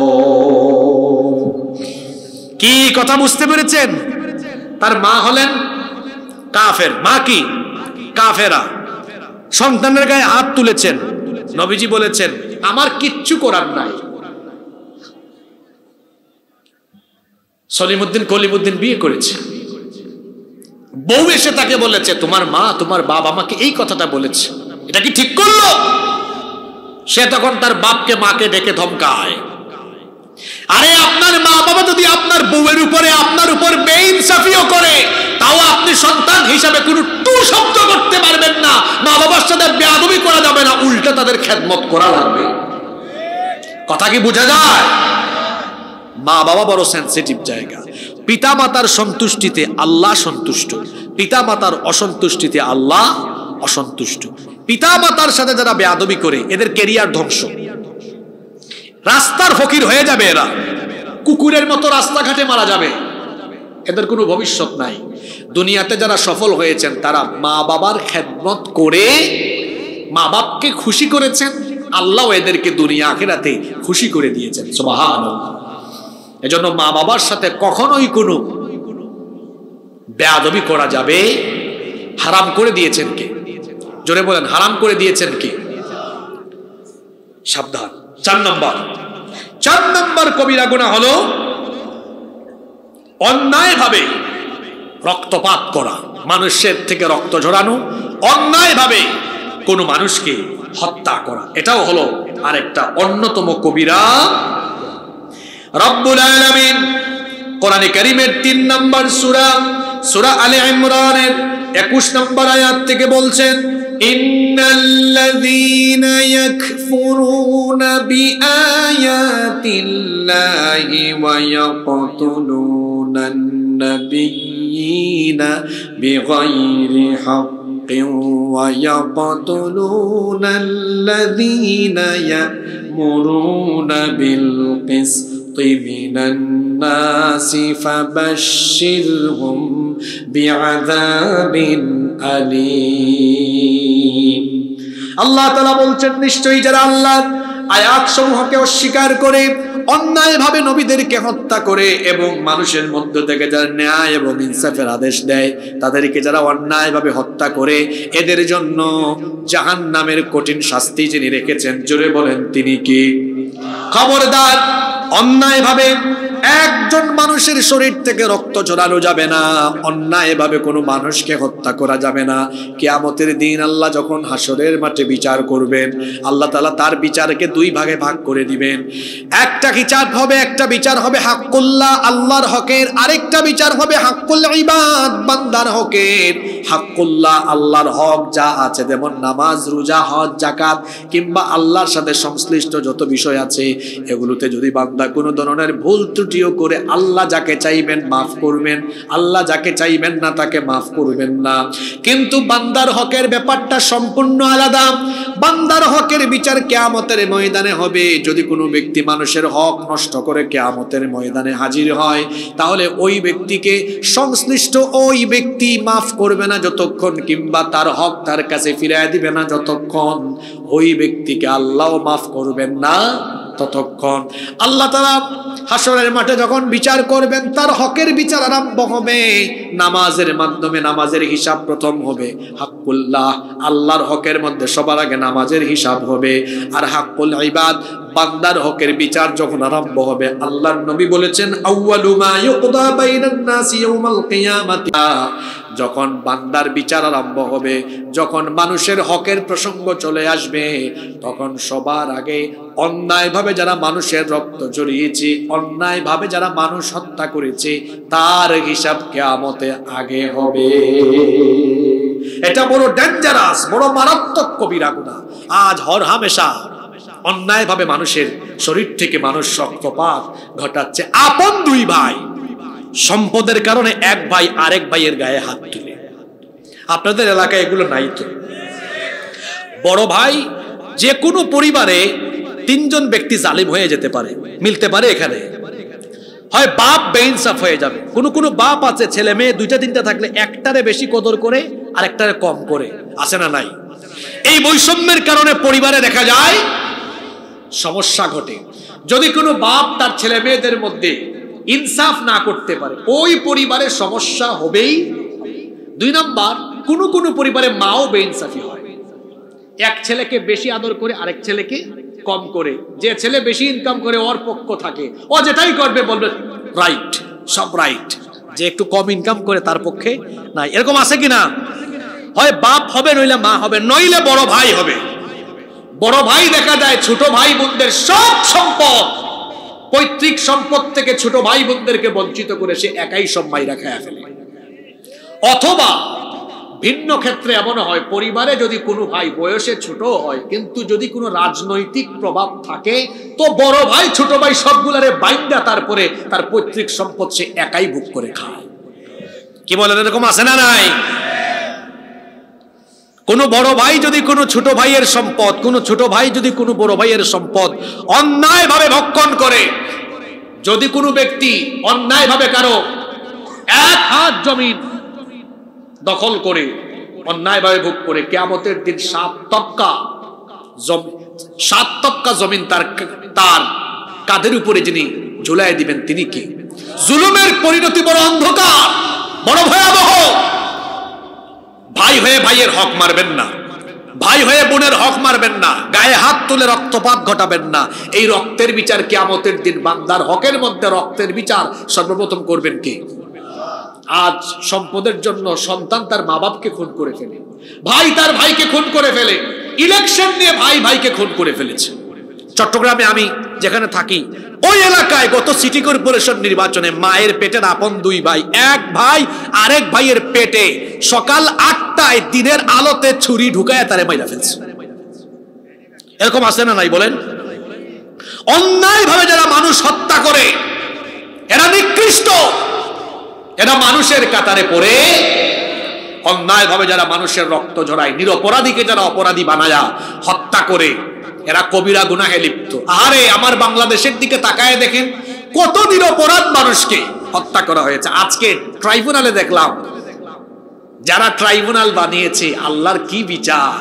তাদের বানানো ট্রাইব্যুনালে আজ তাদের বিচার হচ্ছে। এই বিচারে আবার সাক্ষী টাক্ষী যারা দিবেন, এখানে কিন্তু মুখস্থ কোনো সাক্ষী নাই। কথা বুঝেন নাই? চোখে দেখেছে, খুন করা হয়েছে। জুলাই আগস্টে ছাত্রদেরকে হত্যা করা হয়েছে, বাংলাদেশের মানুষ কি দেখে নাই? গত 15 বছরে বাংলাদেশে অনেক বিচার বহির্ভূত হত্যাকাণ্ড হয়েছে, বাংলাদেশের মানুষ কি দেখে নাই? তাহলে সাক্ষী যারা দিবে জেনে বুঝে দেখে শুনে দিবে। কিন্তু এর আগে আমরা যে তথাকথিত ট্রাইব্যুনাল দেখলাম, সেখানে নিরপরাধ মানুষকে অপরাধীর তকমা দিয়ে সাক্ষী বানানো হলো, সাক্ষীদেরকে আবার এনে ট্রেন আপ করা হতো। এক সাক্ষী তো সুখরঞ্জন বালি, ট্রেনিং দিয়ে আইসা দেখা গেছে রাষ্ট্রপক্ষের সাক্ষী দিয়ে দিয়েছে আসামির পক্ষে সাক্ষী। কি মনে নাই আপনাদের? মনে নাই আপনাদের? নিরপরাধী মানুষগুলোকে অপরাধী বানিয়ে বিচার বহির্ভূত রাজনৈতিক ভাবে প্রহসন করে তাদেরকে বিচারের নামে অবিচার করে নির্মম ভাবে হত্যা করা হয়েছে। কোরআনের পাখি আল্লামা দেলোয়ার হোসেন সাঈদী তার উপরে যুদ্ধাপরাধ, মানবতা বিরোধী মিথ্যা নাটক মঞ্চস্থ করে তারা তাকে ফাঁসির রায় দিয়ে মেরে ফেলতে চেয়েছিল, কিন্তু বাংলাদেশের জনগণের তুপের মুখে পারে নাই। অবশেষে অন্যায় ভাবে তারা তাকে কারাগারে রেখে তারপরে চিকিৎসার নামে তারা তাকে হত্যা করেছে। বাংলাদেশে এই হত্যাকাণ্ডের বিচার অবশ্যই হবেই হবে। কারা কিভাবে তাকে হত্যা করলো এই বিচার অবশ্যই বাংলাদেশের মাটিতে। কত নিরপরাধ মানুষকে হত্যা করা হয়েছে, অন্যায় ভাবে নিরপরাধ মানুষকে হত্যা করা, এটা সগীরা গুনাহ না কবিরা গুনাহ? জোরে বলতে হবে, সগীরা গুনাহ না কবিরা গুনাহ? কষ্ট হচ্ছে আপনাদের? এই তো আর 17-18 মিনিট আমরা থাকতে পারবো না ইনশাআল্লাহ। নাম্বার 5 নাম্বার কবিরা গুনাহ, জিনা বেবিচারে লিপ্ত হওয়া। জিনা বেবিচার আজকে আমাদের সমাজে আছে না নাই? আর এই জিনা বেবিচারের পরিমাণ এখন কম না বেশি? জোরে বলেন, কম না বেশি? জিনা বেবিচার এটা মারাত্মক কবিরা গুনাহ। রব্বুল আলামিন সতর্ক করে দিয়েছেন। আল্লাহ তাআলা বলছেন, ওয়ালা ইয়াজনুন ওয়া মান ইয়াফআল যালিকা ইয়ালকা আসামা। জিনা করো না, বেবিচার করো না, নিশ্চয়ই এটা যারা করবে তারা কঠিন শাস্তির সম্মুখীন হবে। ইউদাআফ লাহুল আযাবু ইয়াউমাল কিয়ামা। যারা জিনা বেবিচারে লিপ্ত হবে কিয়ামতের দিন তাদের শাস্তি ডবল করে, দ্বিগুণ করে যিনি দিবেন, গলার আওয়াজ বড় করে বলেন তিনি কে? শুধু তাই নয়, ওয়া ইয়াখলুদ ফীহি মুহানা। সেখানে তারা চিরকাল লাঞ্ছিত অবস্থায় থাকবে। আবার আল্লাহ তাআলা কোরআনে কারীমের 17 নম্বর সূরা বনী ইসরাঈলের 32 নম্বর আয়াতে বলছেন, ওয়ালা তাকরাবুজ জিনা ইন্নাহু কানা ফাহিশাতাও ওয়া সাআ সাবিলা। জিনা ব্যভিচারের নিকটবর্তী হয় না, কারণ তা অশ্লীল এবং নিকৃষ্ট আচরণ। এই জিনা বেবিচারের আজকে সবচাইতে আকর্ষণীয় উপাদান হলো এই মোবাইল ফোনের অপব্যবহার। মোবাইল ফোন হলো জিনা বেবিচারের একটা আকর্ষণীয় উপাদান। আর এটা হলো দাজ্জালীয় ফিতনা। দাজ্জালের জন্ম হয়ে গিয়েছে, রাসূলের যুগেও দাজ্জাল ছিল। কোন একটা অচিন দ্বীপে, অচেনা দ্বীপে তাকে আল্লাহ শিকলবন্দি করে রেখেছেন। দাজ্জাল মানুষের সামনে আসার আগে পর্দার অন্তরায় থেকে তার অনুসারীদের মাধ্যমে সে ফিতনার সয়লাভ ঘটিয়ে দিবে। প্রশ্ন হতে পারে, দাজ্জালের অনুসারী কারা? হাদিসে এসেছে, আল্লাহর নবী বলেছেন দাজ্জালের অনুসারী হলো পৃথিবীর ইহুদিরা। ইহুদিরা কার অনুসারী? আরো আসতে বলেন, কার অনুসারী? ইহুদিরা দাজ্জালের অনুসারী। দাজ্জাল মানুষের সামনে প্রকাশ্যে আসার আগে তার অনুসারীদের মাধ্যমে গোটা দুনিয়ায় ফিতনা ছড়াবে। ১৫০০ বছর আগে আল্লাহর নবীর বলা এই কথা, এই হাদিসটা আজকের যুগের বাস্তবতার সাথে মিলায় দেখেন। আজকে গোটা পৃথিবীতে ইহুদিরা ফিতনা ছড়িয়ে ফিতনার অন্ধকারে মানুষকে ডুবিয়ে রেখেছে। চতুর্দিকে ফিতনা। আজকে ইহুদিরা গোটা পৃথিবী নিয়ন্ত্রণ করছে। তাদের জনসংখ্যা পৃথিবীর জনসংখ্যার 1% না, এত কম হয়েও তারা গোটা পৃথিবীকে নিয়ন্ত্রণ করছে। কেন? জ্ঞান, বিজ্ঞান, প্রযুক্তিতে তারা সবচাইতে এগিয়ে। মোবাইল ফোন আপনাদের হাতে তারা ধরিয়ে দিয়েছে। আপনাদেরকে দিয়ে তারা ফুটবল খেলাচ্ছে, ক্রিকেট খেলাচ্ছে। কোন ইহুদি ফুটবল খেলা খেলেও না, ক্রিকেট খেলা খেলেও না, দেখেও না, তার সময় নষ্ট হবে। আপনার হাতে মোবাইল ফোন সে দিয়েছে, আপনাকে পাবজি, ফেসবুক, ইউটিউব, ইনস্টাগ্রাম যা আছে সবকিছুতে মত্ত রেখেছে। তারা নিজেরা দিন দিন আরো এগিয়ে যাচ্ছে, আর আপনাকে এই তামাশায় রং ঢঙে তারা ডুবিয়ে রেখেছে। এমনকি তাদের আরেকটা খাসলত হলো, তারা নিজে করে একটা আর মানুষকে দিয়ে করায় আরেকটা। তারা মানুষকে সবক দেয় দুটি সন্তানের বেশি নয়, একটি হলে ভালো হয়, না হলে আরো ভালো হয়। গুগল শরীফ আছে না, সার্চ করে দেখবেন ইহুদি নারীরা, ইহুদি পরিবারে কেউ তারা একটা দুইটা সন্তান নেয় না, 6টা 7টা 8টা 9টা যে যত নিতে পারে। বরং যে নারী বেশি সন্তান জন্ম দেয় তাকে তারা পুরস্কৃতও করে, ভাতাও দেয়। তারা করে একটা, আমাদেরকে শেখায়। ওরা আরেকটা কি করছে দেখেন, ওরা তাদের আরো কিছু মিত্রদেরকে শিখায়, তারা এগুলো প্রচার করে যে নারীর ক্ষমতায়ন পৃথিবীতে লাগবে, নারী নেতৃত্ব লাগবে, নারীর ক্ষমতা লাগবে, অধিকার লাগবে। তারা মানুষকে সবক দেয় নারী ক্ষমতায়নের কথা, কিন্তু তারা তাদের দেশগুলোতে কোনোদিনও কোনো নারীকে ক্ষমতায় বসায়। প্রয়োজনে তারা একজন পাগল বা আধা পাগলকে প্রেসিডেন্ট বানাবে, তাও তারা কোনো নারীকে বানাবে না। গত কিছুদিন আগে মার্কিন নির্বাচন গেল না, মার্কিন নির্বাচনে এই যে ট্রাম্পকে কেউ বলে পাগল, কেউ বলে আধা পাগল। তারা প্রয়োজনে কোনো পাগল বা আধা পাগলকে প্রেসিডেন্ট বানাবে, কিন্তু কোনো নারীকে তারা বানাবে। তারা বলে একটা করে, কথা শুনতেছেন? এই মোবাইল ফোনের অপব্যবহারে আমার যুব সমাজ আজকে নিমজ্জিত। এদের চেহারা দেখলে আমার মায়া লাগে। কেন মায়া লাগে জানেন? 60-70 বছরের বুড়া বাবা, ওনার গাল তুলতুলা, আর 18-19 বছরের যুবক ছেলে, তার গালের মাংস হাড্ডির চিপার ভিতরে ঢুকে গেছে। তারা দেখলে আমার মায়া লাগে। তারপরে তার কি অবস্থা হয়েছে জানেন? সে 14-15 ঘন্টা তাকাইতে তার চক্ষু লাল, খালি এমনি এমনি করে। ও চোখে দেখে না ভালো করে, ওর চোখে সমস্যা, ওর মাথা ব্যথা করে, ওর মাইগ্রেনের সমস্যা। 18-19 বছরের ছেলের এত সমস্যা কেন? কারণ ও রাত 4টা পর্যন্ত মোবাইলে তাহাজ্জুদ করে। আমার কথা বুঝেন নাই কি? আমি কি অবাস্তব কথা বলেছি? সে রাতে ঘুমায় 4টায়, আর তার সকাল হয় দুপুর 12টায়। যার ঘুমের অভ্যাস ঠিক নাই তার স্বাস্থ্য ঠিক নাই, যার ঘুমের অভ্যাস ঠিক নাই তার খাদ্যাভ্যাসও। যে ছেলে রাত 4টায় ঘুমায়, ও দুপুর 12টায় উঠে, ও সকালের নাস্তা করে না, ওর পেট হলো গ্যাসের কারখানা। গ্যাসের, এরা যখন রাস্তাঘাটে বা কোনো জায়গায় বসে, ওরা বায়ু দূষণ করে গোটা সমাজকে নষ্ট করে। আপনাদেরকে হাসানোর জন্য কথা বলি না, এটাই বাস্তব কথা, এটাই বাস্তব কথা। আমাদের দেশের ছাত্র, তরুণ, যুবকরা তারা মোবাইল ফোনে যে সময়টা অপচয় করে, এই সময়টা যদি তারা পড়ার টেবিলে, জ্ঞান গবেষণায় তারা যদি বিনিয়োগ করত, তাহলে 2-3 জেনারেশন পরে, 2-3 যুগ পরে দেখা যেত বাংলাদেশের তারুণ্য শুধু বাংলাদেশ নয়, পৃথিবীকে তারা নেতৃত্ব দিচ্ছে, পৃথিবীর নিয়ন্ত্রণ তারা তাদের হাতে নিয়ে নিতে পারত। ঠিক তো কইলেন? এখন থেকে মোবাইল ফোনের অপব্যবহার করা, মোবাইল ব্যবহার করতে আমি নিষেধ করছি না। এই মোবাইল হলো জিনার উপাদান। সেই 90-এর দশকে কোনো জরিনা সকিনাকে ভালো লাগলে মানুষ চিঠি লিখে, চিরকুট লিখে, তারপরে বইয়ের ভিতরে ঢুকায়া রাখতো, অথবা যে কোনো কায়দায় এই চিঠি তারা পাচার করত। কিন্তু যখন 2000 সালের পরে মোবাইল আসলো, প্রথমে তো মানুষ মোবাইল ব্যবহার করতো অ্যান্টিনা লাগায়া। এটা এখানে 18-20 বছর যাদের বয়স, এরা বলতে পারবে না কি মোবাইল অ্যান্টিনা লাগায় চালায় না মানুষ। তখন মোবাইলের চেয়ে সিমের দাম ছিল বেশি, অ্যান্টিনা দিয়ে মানুষ মোবাইল ব্যবহার করত। ফোন আসলেও টাকা কাটতো, গেলেও টাকা কাটতো। তারপরে আসলো ওই যে বাটন মোবাইল, নোকিয়া 1200 ফোন নিয়ে হাঁটতো না, লম্বা লম্বা ফোন, অনেক লম্বা ফোন ছিল কিন্তু। তারপরে ওই যে হাঙ্গেরি নাম বলছে, হাঙ্গেরি কিন্তু সেট ছিল না, কি বলে, এরপরে তো একটা আপডেট আসলো, ব্ল্যাকবেরি আসছিল আমার মনে আছে। তারপরে ওই যে অনেকগুলা বাটন ছিল, নোকিয়ার E63 আছে না, E71, এগুলো নিয়ে মানুষ হাঁটতো।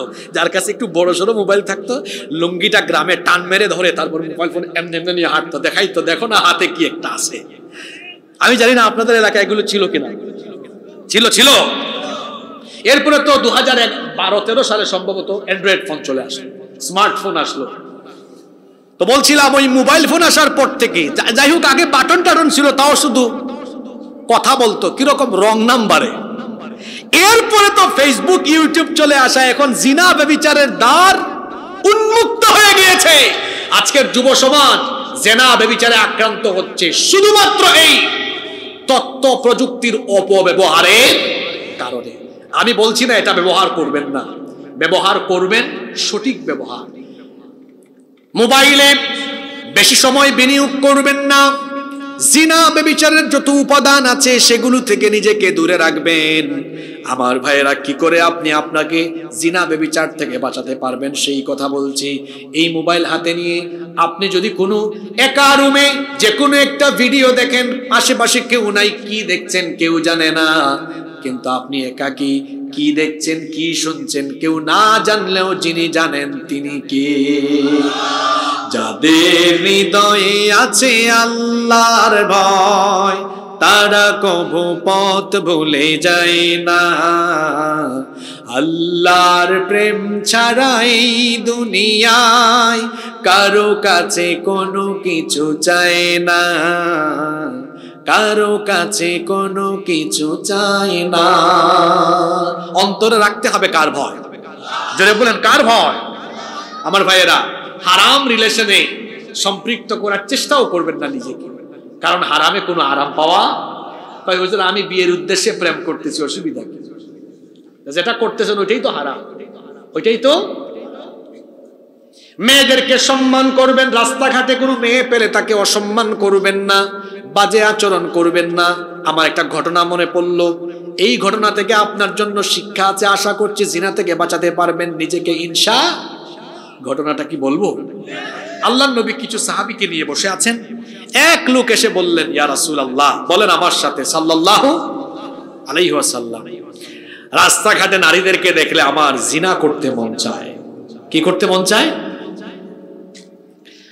রাসূল কেমন এক মহামানব ছিলেন, রাগান্বিত হলেন না, আদর করে ডাক দিলেন, আসো আমার কাছে আসো। বাকি সাহাবীরা ভাবছেন না জানি রাসূল কি বলেন তাকে, কিন্তু তাদের ভাবনার বিপরীতটা ঘটলো। এই লোকটা যখন কাছে আসলেন, নবীজি তাকে তার গায়ে হাত দিয়ে বললেন, শোনো, রাস্তাঘাটে তোমার বোনকে দেখে কেউ যদি তোমার মতোই বলে যে তোমার বোনের সাথে জিনা করতে মন চায়, তোমার কেমন লাগবে? শুনতেছেন? ওই ব্যক্তি বললেন, নবীজি আমার খুব খারাপ লাগবে, এটা তো আমি চাইবো না। নবীজি বললেন, তোমার স্ত্রীর সাথে কেউ এটা করতে চাইলে? এত রাগ করে ফেলছেন, কি বলেন? আমি তাকে শেষ করে ফেলবো। তোমার মার সাথে কেউ করলে শরীর থেকে কল্লা আলাদা করে ফেলবো। আল্লাহ রসুল তখন বললেন, তুমিও তো যার দিকে তাকিয়ে জিনা করতে তোমার মন চায়, সেও তো কারো না কারো বোন, কারো না কারো মেয়ে, কারো না কারো মা, কিংবা কারো না কারো স্ত্রী। সুতরাং নিজের জন্য যেটা খারাপ লাগে, অন্যের বেলায় সেটা কেন এত ভালো লাগে? একজন আমার ওই দিন মাহফিলে প্রশ্ন করছে, হুজুর পালিয়ে বিয়ে করা কি জায়েজ? আমি বললাম, তোমার বোন রে কেউ যদি পালায় নিয়ে চলে যায়, তোমার কেমন লাগে? এখন আর কথা বলে না, ঠিক আছে তো? খবরদার আমার ভাইয়েরা, রাস্তাঘাটে যে মেয়েকে ডিস্টার্ব করছেন, ওইটা আপনার বোন হলে, আপনার বোনের সাথে কেউ করলে আপনার কেমন লাগতো? জোরে বলেন, কেমন লাগতো? নারীদেরকে সম্মান করবেন, জিনা থেকে নিজেকে বাঁচিয়ে রাখবেন। পারবো তো ইনশাআল্লাহ? কষ্ট হচ্ছে আপনাদের? আমরা 10 মিনিট বসতে পারবো তো ইনশাআল্লাহ? নাম্বার 6, 6 নাম্বার কবিরা গুনাহ, মাদকের সাথে লিপ্ত হওয়া, মাদক গ্রহণ করা। মাদকাসক্ত লোকেরা, এরা সমাজের অপরাধী, এরা সমাজে বিভিন্ন ধরনের অপরাধ সংগঠিত করে। আল্লাহর নবী বলেছেন, লা তাশরাবুল খাম, কোন প্রকার মাদক তোমরা সেবন করো না। ফাইন্নাহা মিফতাহুন কুল্লু শার, কারণ মাদক হলো সকল মন্দ কাজের চাবিকাঠি। যারা মাদক গ্রহণ করে এরা দেখবেন পরিবার, সমাজ এবং রাষ্ট্রের বিশৃঙ্খলা ঘটায়।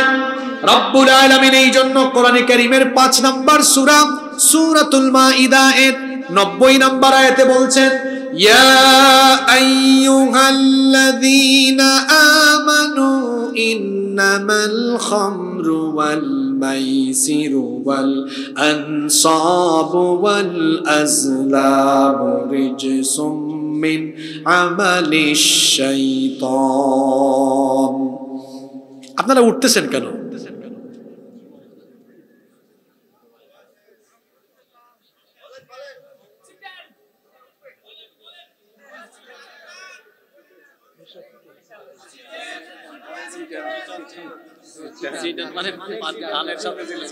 বুঝলেন কি বলছে?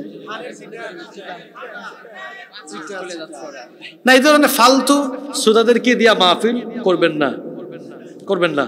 ইনডোর প্রোগ্রাম করবেন, ইনডোর 200 জন নিয়ে আসবেন ব্যাস।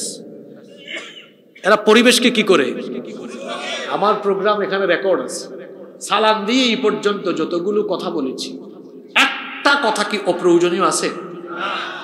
এ উঠে কেন?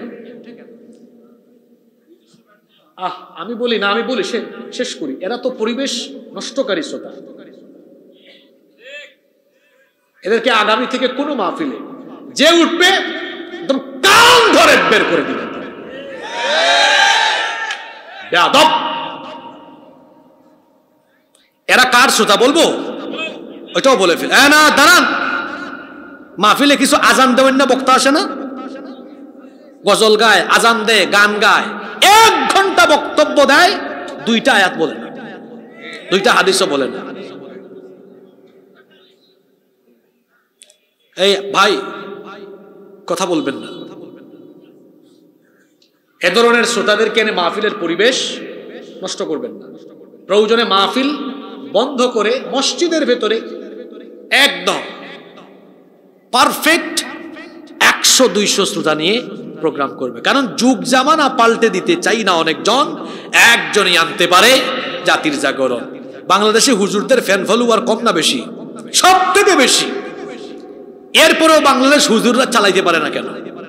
কারণ বাংলাদেশের হুজুরদের যে শ্রোতা আছে সব আবেগী শ্রোতা।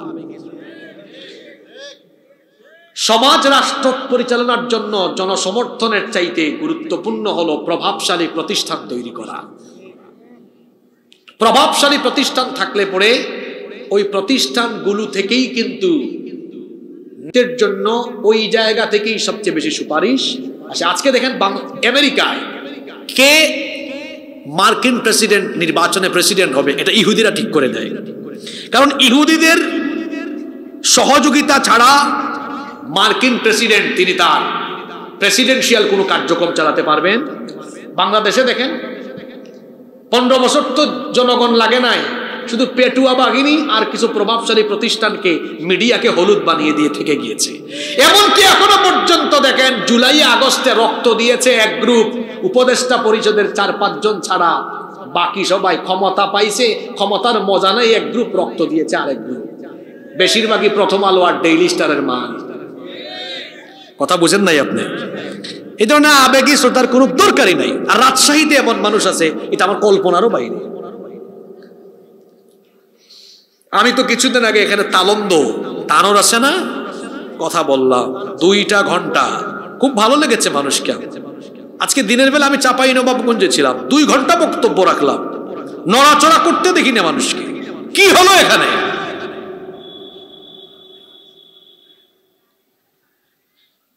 এত বেশি কথাবার্তা ডানে বামে শুনতে পাচ্ছি, এগুলো ঠিক না। মাহফিলের জন্য আগে সুন্দর পরিবেশ কি করতে হবে, তৈরি করতে হবে। বলেন তো আজকে আমি কোন টপিকে কথা বলা শুরু করেছি? কবিরা গুনাহ। এর বাইরে গিয়েছি? একটার পর একটা পয়েন্ট আসতেছে না? যে রোগ বলতেছি, এই রোগের রোগী এখানে আছে না নাই? নামাজ ছাড়ে, জিনা বেবিচারে, বললাম না এদের চেহারা দেখলেও আমার মায়া লাগে। ভাই ভাইয়ের সম্পদ মাইরা খায়। এমনকি গত বছর এক মাহফিলে গিয়েছে, আমার পাশে মাহফিল কমিটির সভাপতি সে বসা, তার বিরুদ্ধে গ্রামের মানুষ অভিযোগ করলো সে তার ভাই বোন সবার সম্পদ মেরে খেয়ে তারপরে সবাইকে বাড়ি থেকে বের করে দিয়েছে। এরকম মানুষ আছে। আমার কথা কষ্ট পেয়েছেন? আর মাহফিল চেষ্টা করবেন। এশার আজান হয়েছে আজকে কয়টায়? 7:30টায়। তো 7:30টার পরে যারা এখানে বসছে এদের তো অনেকের পানের টান মারছে, পান খায়, বিড়ি ঘুরু আছে, কিছু বিড়ির টান মারছে, কিছু আছে আবার পেশাব পায়খানার টান মারছে। কতক্ষণ থাকবে? শিডিউল এমন ভাবে করবেন যাতে করে মানুষের ফুল কনসেন্ট্রেশন থাকে। ওই যে আমি আমার ভাষায় বলি, একজন ভালো আলোচককে আনলে তাকে পিক আওয়ারে উঠাই দেবেন। পিক আওয়ার, পিক আওয়ার মানে বুঝেন? যখন মানুষের খুব মনোযোগ থাকে। আপনারা প্রধান বক্তাকে উঠান কখন জানেন? মানুষের ব্রেন পোষাইয়া। কিভাবে উঠান? ওই তার আগে একজন বক্তৃতা করছেন লম্বা সময়, এক হুজুর 2 ঘন্টা, এরপরে আবার তো অতিথির ঠেলা আছে মাঝখান দিয়া, অতিথির ঠেলায় হুজুর শেষ, শ্রোতা শেষ, পরে আবার সভাপতি, শুনতে শুনতে তার ব্রেন বুথা। এখন সবচেয়ে গুরুত্বপূর্ণ কথা বলেন মাহফিলে কে? গুরুত্বপূর্ণ ব্যক্তি যখন কথা বলবেন তখন তো উচিত ছিল সবার ব্রেনটা একদম কি থাকা, ক্লিন থাকা। আর আপনারা দেন কখন বুতা বানাইয়া। ওই আপনাদের যত অতিথি আছে, সভাপতি আছেন, আমাদের পরে দিয়েন তো দেখি কয়জন থাকে। চান্স নেয় না, হুজুর যাওয়ার পরে কেউ থাকবে না, আগে ভাগে চান্স নিয়ে ফেলে। ভদ্র মানুষ কারা জানেন? বলেও দিয়ে যায় আজকে। আমার বাড়ি সিলেটে, আমাদের সিলেটেই কালচার আলহামদুলিল্লাহ আছে। সভাপতি, প্রধান অতিথি সবাই বলে আমাকে বানাই দিছে সভাপতি, অসুবিধা নাই। একজন আলেমকে অবশ্যই সভাপতি বানাবে, প্রধান অতিথি বিশেষ অতিথি আনছেন, ঠিক আছে, অসুবিধা নাই। এই সময়টা হুজুর বলে যান। তো এগুলো খারাপ লাগে আমাদের, কারণ আমরা অনেক জার্নি করে আসি, অনেক স্টাডি করে আসি, কথা বলি।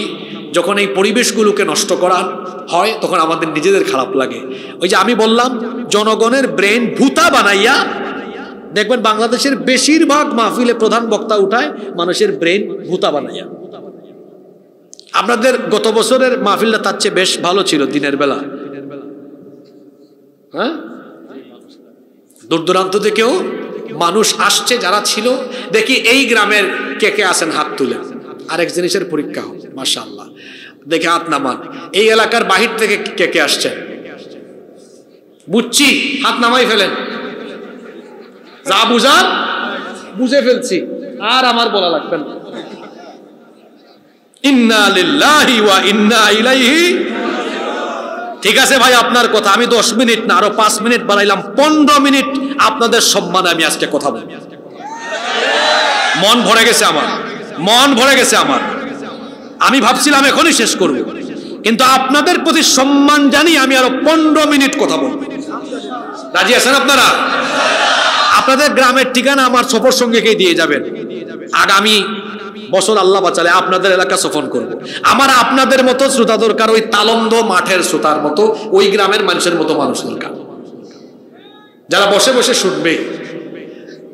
মাশাআল্লাহ। আমি যেটা এতক্ষণ ধরে মনে মনে ভাবছিলাম ওইটাই হয়েছে। আল্লাহ আপনাদের সবাইকে কবুল করেন। 5 নম্বর পয়েন্টে ছিলাম, মনে আছে? আচ্ছা, আমার মন এখন পুরা ভালো। 6 নম্বর ভালো হয়ে গেছে, আলহামদুলিল্লাহ পড়েন। ঠিক আছে, আমিও দূরের, আপনারাও। 6 নম্বর, মাদক। এটার সাথে সম্পৃক্ত লোকেরাও কবিরা গুনাহে লিপ্ত। আজকে মাদক কোথায় দেখেন? এই মাদক এখন শহর, নগর, বন্দর পেরিয়ে স্কুল, কলেজ, বিভিন্ন প্রতিষ্ঠানে, গ্রামের অজপাড়া গ্রামে, বাঁশঝাড়ের চিপায় চাপায় এখন মাদকের আখানা বসে। আর মাদকের সাথে লিপ্ত ব্যক্তিরা সমাজের সবচেয়ে বড় শয়তান এবং সবচেয়ে বড় অপরাধ তাদের দ্বারা সংগঠিত হয়। এই কথা আল্লাহ কোরআনেও বলেছেন।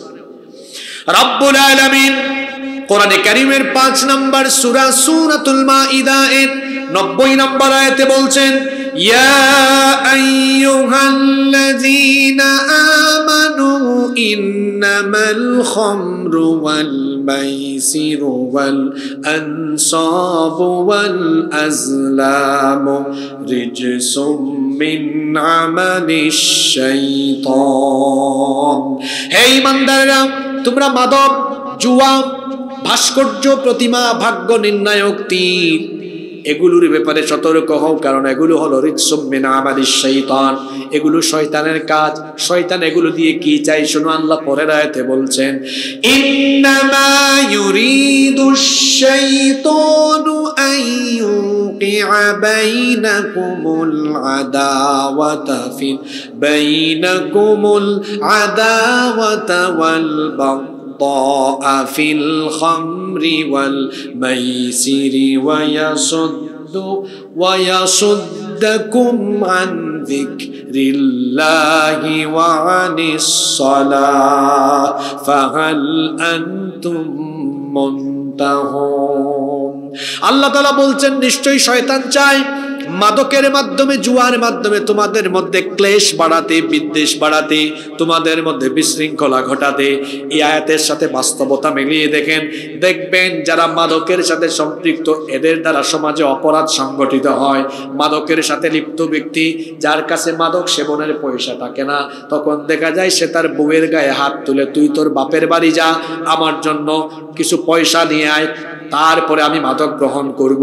দেখবেন তাকিয়ে মাদকাসক্ত বেশিরভাগ লোকেরা তারা বউ পিটায়।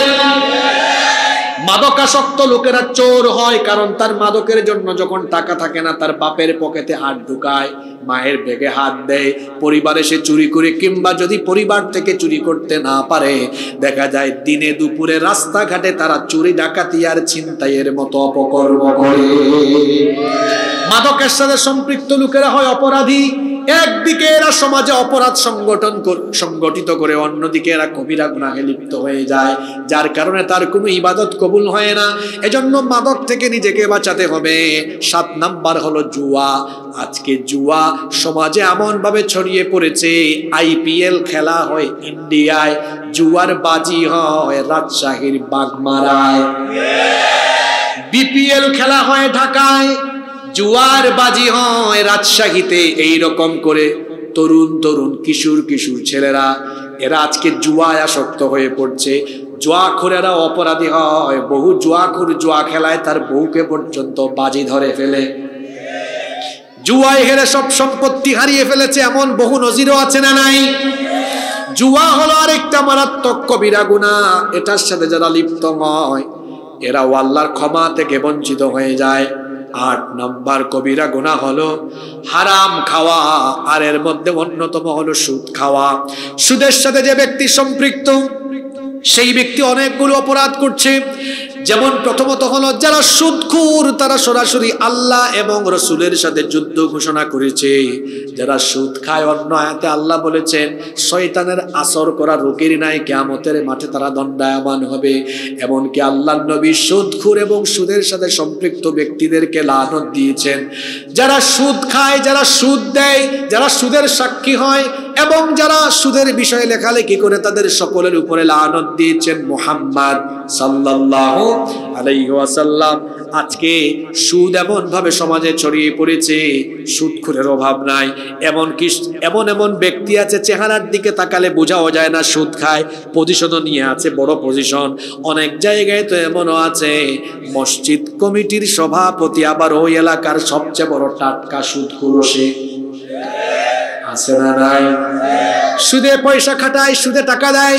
আল্লাহর নবী বলেছেন সুদের 70টারও বেশি গুনাহ আছে, তার মধ্যে সর্বনিম্ন গুনাহ হলো নিজের মায়ের সাথে জিনা করা। কার সাথে? নিজের। ইন্না লিল্লাহি ওয়া ইন্না ইলাইহি। অন্য হাদিসে নবীজি বলেছেন যে ব্যক্তি 1 দিরহাম সুদ খায় সে ব্যক্তি 36 বার জিনা করলে যে অপরাধ হয় সেই অপরাধে অপরাধী হয়ে যায়। 1 দিরহাম সুদ খাওয়া কতবার জিনার সমান? আরো যুগে বলেন। সুতরাং সুদের সাথে সম্পৃক্ত হয়ে নিজের ঈমানটা ধ্বংস করে দিবেন না। 9 নম্বর হলো ঘুষ খাওয়া। এই জিনিসের তো অনেক নাম, এটার নাম এখন মানুষ দিয়েছে টেবিল মানি, স্পিড মানি, কমিশন, তারপরে নাম দিয়েছে বকশিস, আবার আধুনিক নামও দিয়েছে অনেকে হাদিয়া। তারপরে কই 2%, 5%, 50%, 20%, আবার বলে অর্ধেকের অর্ধেক। আছে না নাই? লাআনা রাসূলুল্লাহ সাল্লাল্লাহু আলাইহি ওয়াসাল্লাম আর-রাশি ওয়াল মুরতাশি। ঘুষ যে দেয় এবং নেয় উভয়ের উপরে লানত করেছেন মুহাম্মদ সাল্লাল্লাহু আলাইহি ওয়াসাল্লাম। আর-রাশি ওয়াল মুরতাশি কিলাহুমা ফিন-নার। ঘুষ যে দেয়, ঘুষ যে নেয় উভয়ই জাহান্নামী, উভয়ই। আজকে ঘুষ বাংলাদেশে এমন ভাবে এস্টাবলিশড হয়ে আছে, একটা ফাইল নিয়ে যান, এই টেবিলে রাখবে, এই টেবিলের চেয়ারে যে ব্যক্তি বসা সে বলবে কি চান আপনি? এটা কি ধীর গতিতে যাবে না একদম স্পিডে যাবে? সবাই তো স্পিডই চায়, চায় না? কাজটা দ্রুত হোক, স্পিডে যা। সে বলবে ঠিক আছে স্পিড মানি দেন, স্পিডে যাবে। কি মানি? জোরে বলেন, কি মানি? স্পিড মানি। জায়গায় জায়গায় আজকে ঘুষ দেওয়া লাগে, ঘুষ ছাড়া কোনো কাজ হচ্ছে না, অথচ এটাকে হারাম করে দিয়েছেন কি? এটা মারাত্মক কবিরা গুনাহ। আজকে এটা এমন ভাবে ছড়িয়ে পড়েছে যে সমাজের সর্বত্র একেবারে ছড়িয়ে পড়েছে। যে ব্যক্তি ঘুষ নেয় তার একটা পরিচয় সে জালেম। তার একটা পরিচয় সে কি? কারণ আপনি যখন ঘুষ চাইলেন তখন তো ওই ব্যক্তির উপরে অর্থনৈতিক চাপ, মানসিক চাপ আপনি প্রয়োগ করলেন, তা আপনি কি জালেম হয়ে গেলেন না? আর জালিমের জন্য জাহান্নাম হারাম, জালিমের জন্য কি হারাম? এই যে ঘুষ খাইলেন কিংবা সুদ বা হারাম পন্থায় উপার্জন করলেন, হারাম পন্থায় যারা উপার্জন করে আল্লাহ নবী বলেছেন লা ইয়াদখুলুল জান্নাতা জাসাদুন গুযিয়া বিল হারাম, যে শরীর হারাম খাবার খেয়ে গঠিত হয় ওই শরীর কখনো আল্লাহর জান্নাতে যাবে না। আর মনে রাখবেন হারামে কোনো আরাম, হারামে কোনো আরাম। যে হারাম খুররা হারাম পথে টাকা কামায়, এদের টাকা থাকে না, এদের টাকা শেষ হয়ে যায় এবং এদের জীবনে কোনো বরকত থাকে, সবসময় এরা বিপদে মুসিবতে থাকে। হারামখোর হারাম পয়সা কামায়, দেখা যায় ওই সিঙ্গাপুরে, মালয়েশিয়া, সিঙ্গাপুরে মাউন্ট এলিজাবেথে গিয়ে সব পয়সা খরচ করা লাগে। এদের সন্তানগুলো চোর বাটপার হয়, সন্ত্রাসী হয়, প্রতিবন্ধী হয়, এদের ঘরে বিপদ আপদ লেগেই থাকে। একটা ঘটনা আমি প্রায় জায়গায় বলি, আপনাদেরকে বলবো। আমি কোনো এক কাজে একবার এক সরকারি অফিসে গিয়েছিলাম। যাওয়ার পরে ওই অফিসের প্রধান কর্তা তিনি, আমি আমার ব্যক্তিগত প্রয়োজনে গিয়েছিলাম, আমাকে দেখা মাত্রই তিনি দরজা বন্ধ করে দিলেন। আমি ভাবলাম এই লোক দরজা বন্ধ করলেন কেন? আর ঘটনা হতো 5 আগস্টের আগের এগুলা কাহিনী। আমি আবার ভাবলাম কোনো অসুবিধা হলো নাকি, দরজা লাগাইলো কেন, কোনো বিপদ আসতেছে নাকি আবার আমার উপরে? আমি বললাম ভাই দরজা বন্ধ করলেন কেন? কয় হুজুর আপনারে পাইছি, আজকে এত সহজ এত ছাড়বো না। আমি ভাবলাম আল্লাহই জানে কি করে এলো। বললাম ভাই কি বলেন তো? আরে আমি আপনার ওয়াজ শুনি, কাছ থেকে কখনো দেখি নাই, আজকে পাইছি, একটু দরজা লাগাইলাম, চাও খাওয়াবো আপনাকে, কিছু কথাও আছে আমার মনের কথা, কাউরে এগুলা বলতে পারি না। আমি বললাম ভাই বলেন। বলো আগে চা খান, খাওয়াইলো, খাইলাম, তারপরে বললাম ভাই বলেন। সে বলল হুজুর আমি এটা কাউকে বলতেও পারি না, বড় অসুবিধায় আছি, কষ্টে আছি। কি হয়েছে? 5টা বাচ্চা আমার স্ত্রী পেটে আসছে, 2 মাস 3 মাস পরে এগুলো নষ্ট হয়ে যায়। আমার এমন রোগ হয়েছে কাউরে বলতে পারি না, এমন জায়গায় রোগ হয়েছে, বেশিক্ষণ বসতেও পারি আর মনে কোনো শান্তি। ঘটনাক্রমে ওনার অফিসে ঢুকার আগে ওনার পুরো এই প্রতিষ্ঠান আসার সময় যা দেখলাম, সাধারণ মানুষ বড় কষ্ট পাচ্ছে, ফাইলপত্র নিয়ে দাঁড়ায় আছে, ঘুষ দিলে কাজ হয়, না দিলে। আমি ঢুকলাম, ঢুকার পরে আমি আর এই কথা ভাঙলাম না ওনাকে, পরে বললাম ভাই আপনিও দরজা লাগাই দিচ্ছেন, মনের কথা বলে ফেলছেন, এখানে কেউ নাই আমি আর আপনি ছাড়া, আল্লাহ সব শুনছেন। আপনি বলেন তো যে টাকাটা ইনকাম করেন, উপার্জন করেন, সেটাকে 100% হালাল, অথেন্টিক? মাথা নিচের দিকে দিয়ে দিল। আমি বললাম ভাই আপনি চুপচাপ আছেন, আমি বুঝে নিয়েছি, জবাব দেওয়া লাগবে না। আসার সময় তো দেখলাম এই প্রতিষ্ঠানের পরিচালক আপনি, সরকারি চাকরি এটা, এখানে আপনাকে এই প্রতিষ্ঠানের চিফ বানিয়ে দেওয়া হয়েছে। এই প্রতিষ্ঠানের সব জায়গায় যে অন্যায় চলছে, অপকর্ম চলছে, এটাকে তো নিয়ন্ত্রণে রাখা আপনার দায়িত্ব ছিল, এই দায়িত্ব আপনি পালন করছেন না। জিজ্ঞেস করলাম মাথা নিচের দিকে দিয়ে আছেন, কমিশন তো আপনার কাছেও অকপটে স্বীকার করে নিয়েছে। তখন বলল হুজুর কি করব আমি?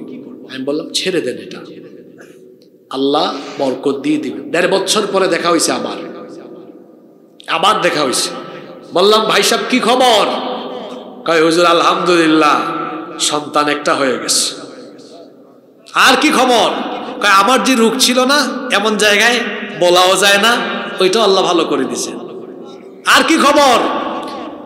আগে ঘুষ টুস খাইয়া এত পয়সা উপার্জন করতাম, মনে শান্তি পাইতাম না, এখন শুধু আমি যেটা বেতন পাই ওইটাই নেই, কিন্তু শান্তির কোনো অভাব নাই, হৃদয়ে শান্তি আছে। সুবহানাল্লাহ।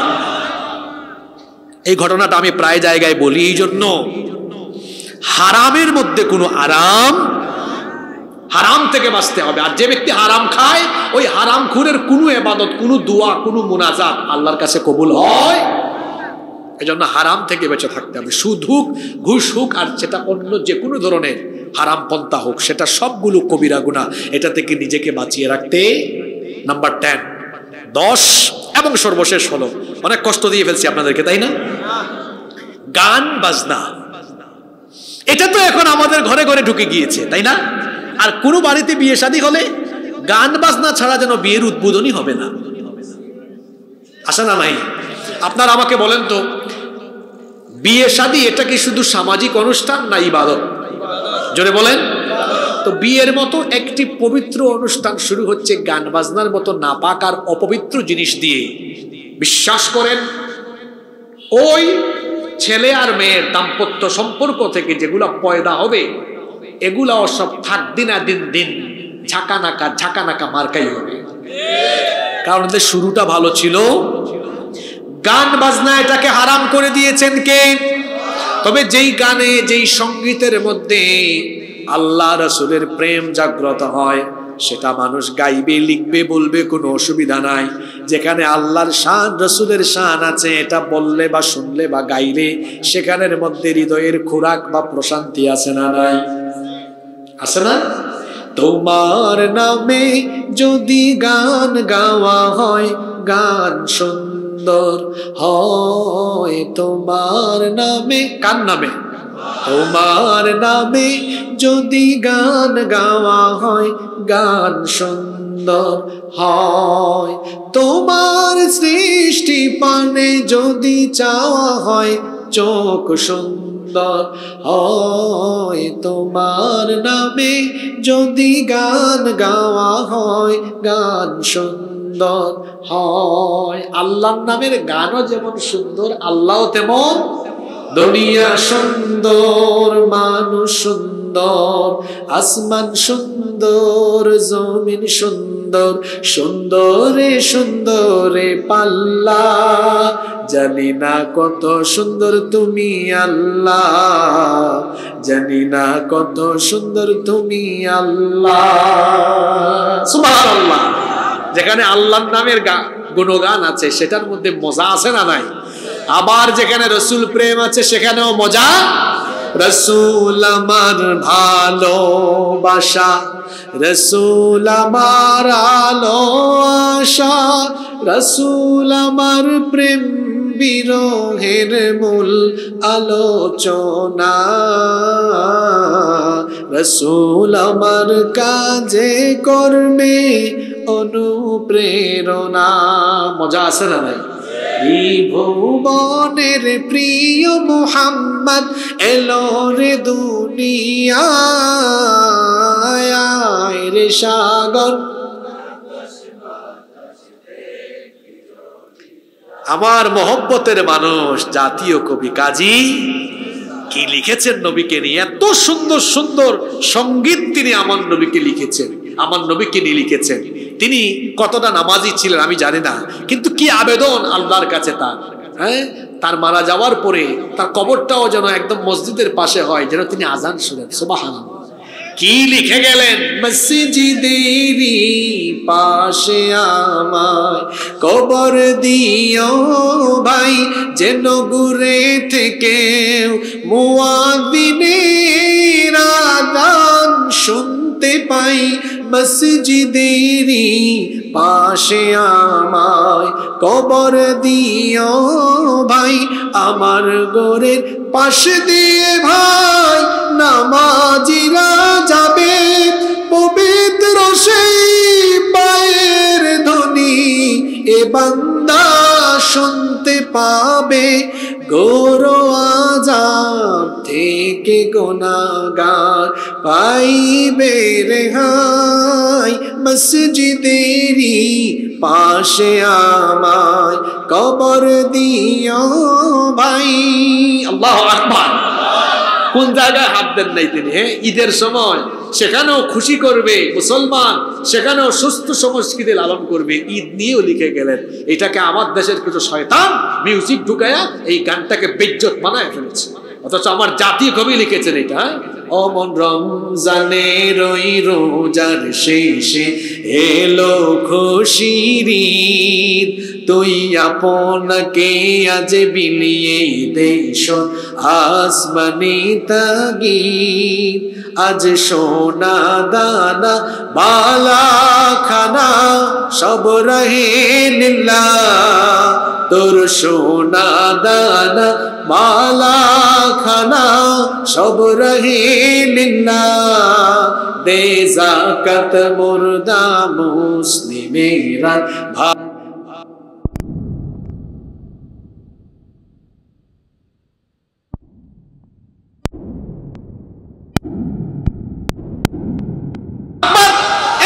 শুনবেন। এই থাকবে না দিন দিন দিন এগুলোতে যাইয়েন না। আমার দেশে সাইবুম আছে, কলরব আছে, এদের কত সুন্দর সুন্দর সঙ্গীত আছে, ইউটিউবে গিয়ে এগুলো শুনবেন, হৃদয়ে প্রশান্তি দিয়ে দিবেন কে? নাপাক কোনো গান শুনবেন না, কারণ নবীজি বলেছেন আল গিনা ইয়ামবুতুন নিফাকু ফিল কলব কামা ইয়ামবুতুল মাউজ যারা। পানি সেচ দিলে যেমন ফসলের উৎপাদন বাড়ে, ঠিক তেমনি ভাবে অশ্লীল গান বাজনা মানুষের হৃদয়ে নিফাকের সৃষ্টি করে। এই জন্য অশ্লীল কোনো গান বাজনা আমরা শুনবো না। রাজি আছেন?